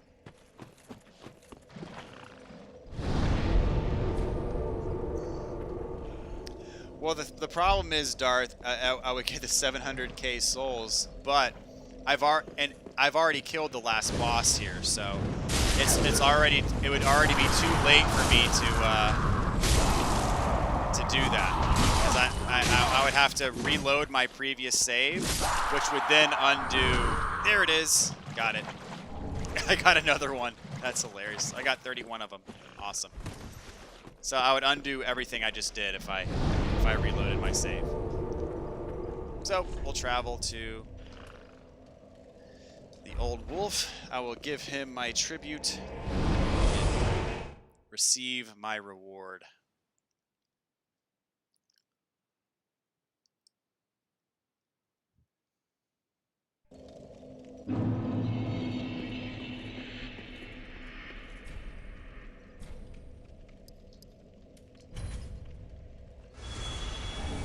Alright, the wolf ring. There we go. Gonna go level up while I'm at it.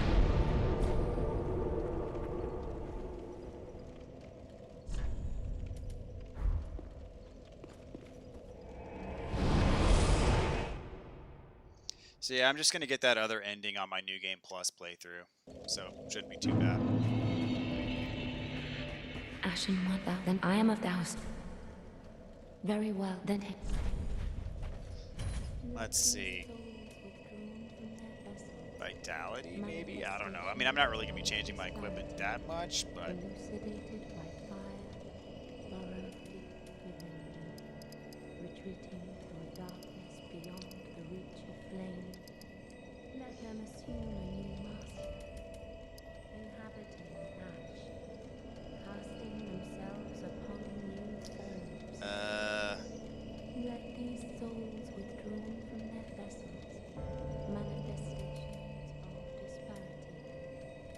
what I want to do with these levels. I mean, I'm really not at a point to where leveling up anything else is going to do me a whole heck of a lot of good. Mayst thou thy peace. I could put a bunch into luck, which would increase my drop rate, but anyway. Let's see. So I got the wolf ring, so I can mark that one off of my list.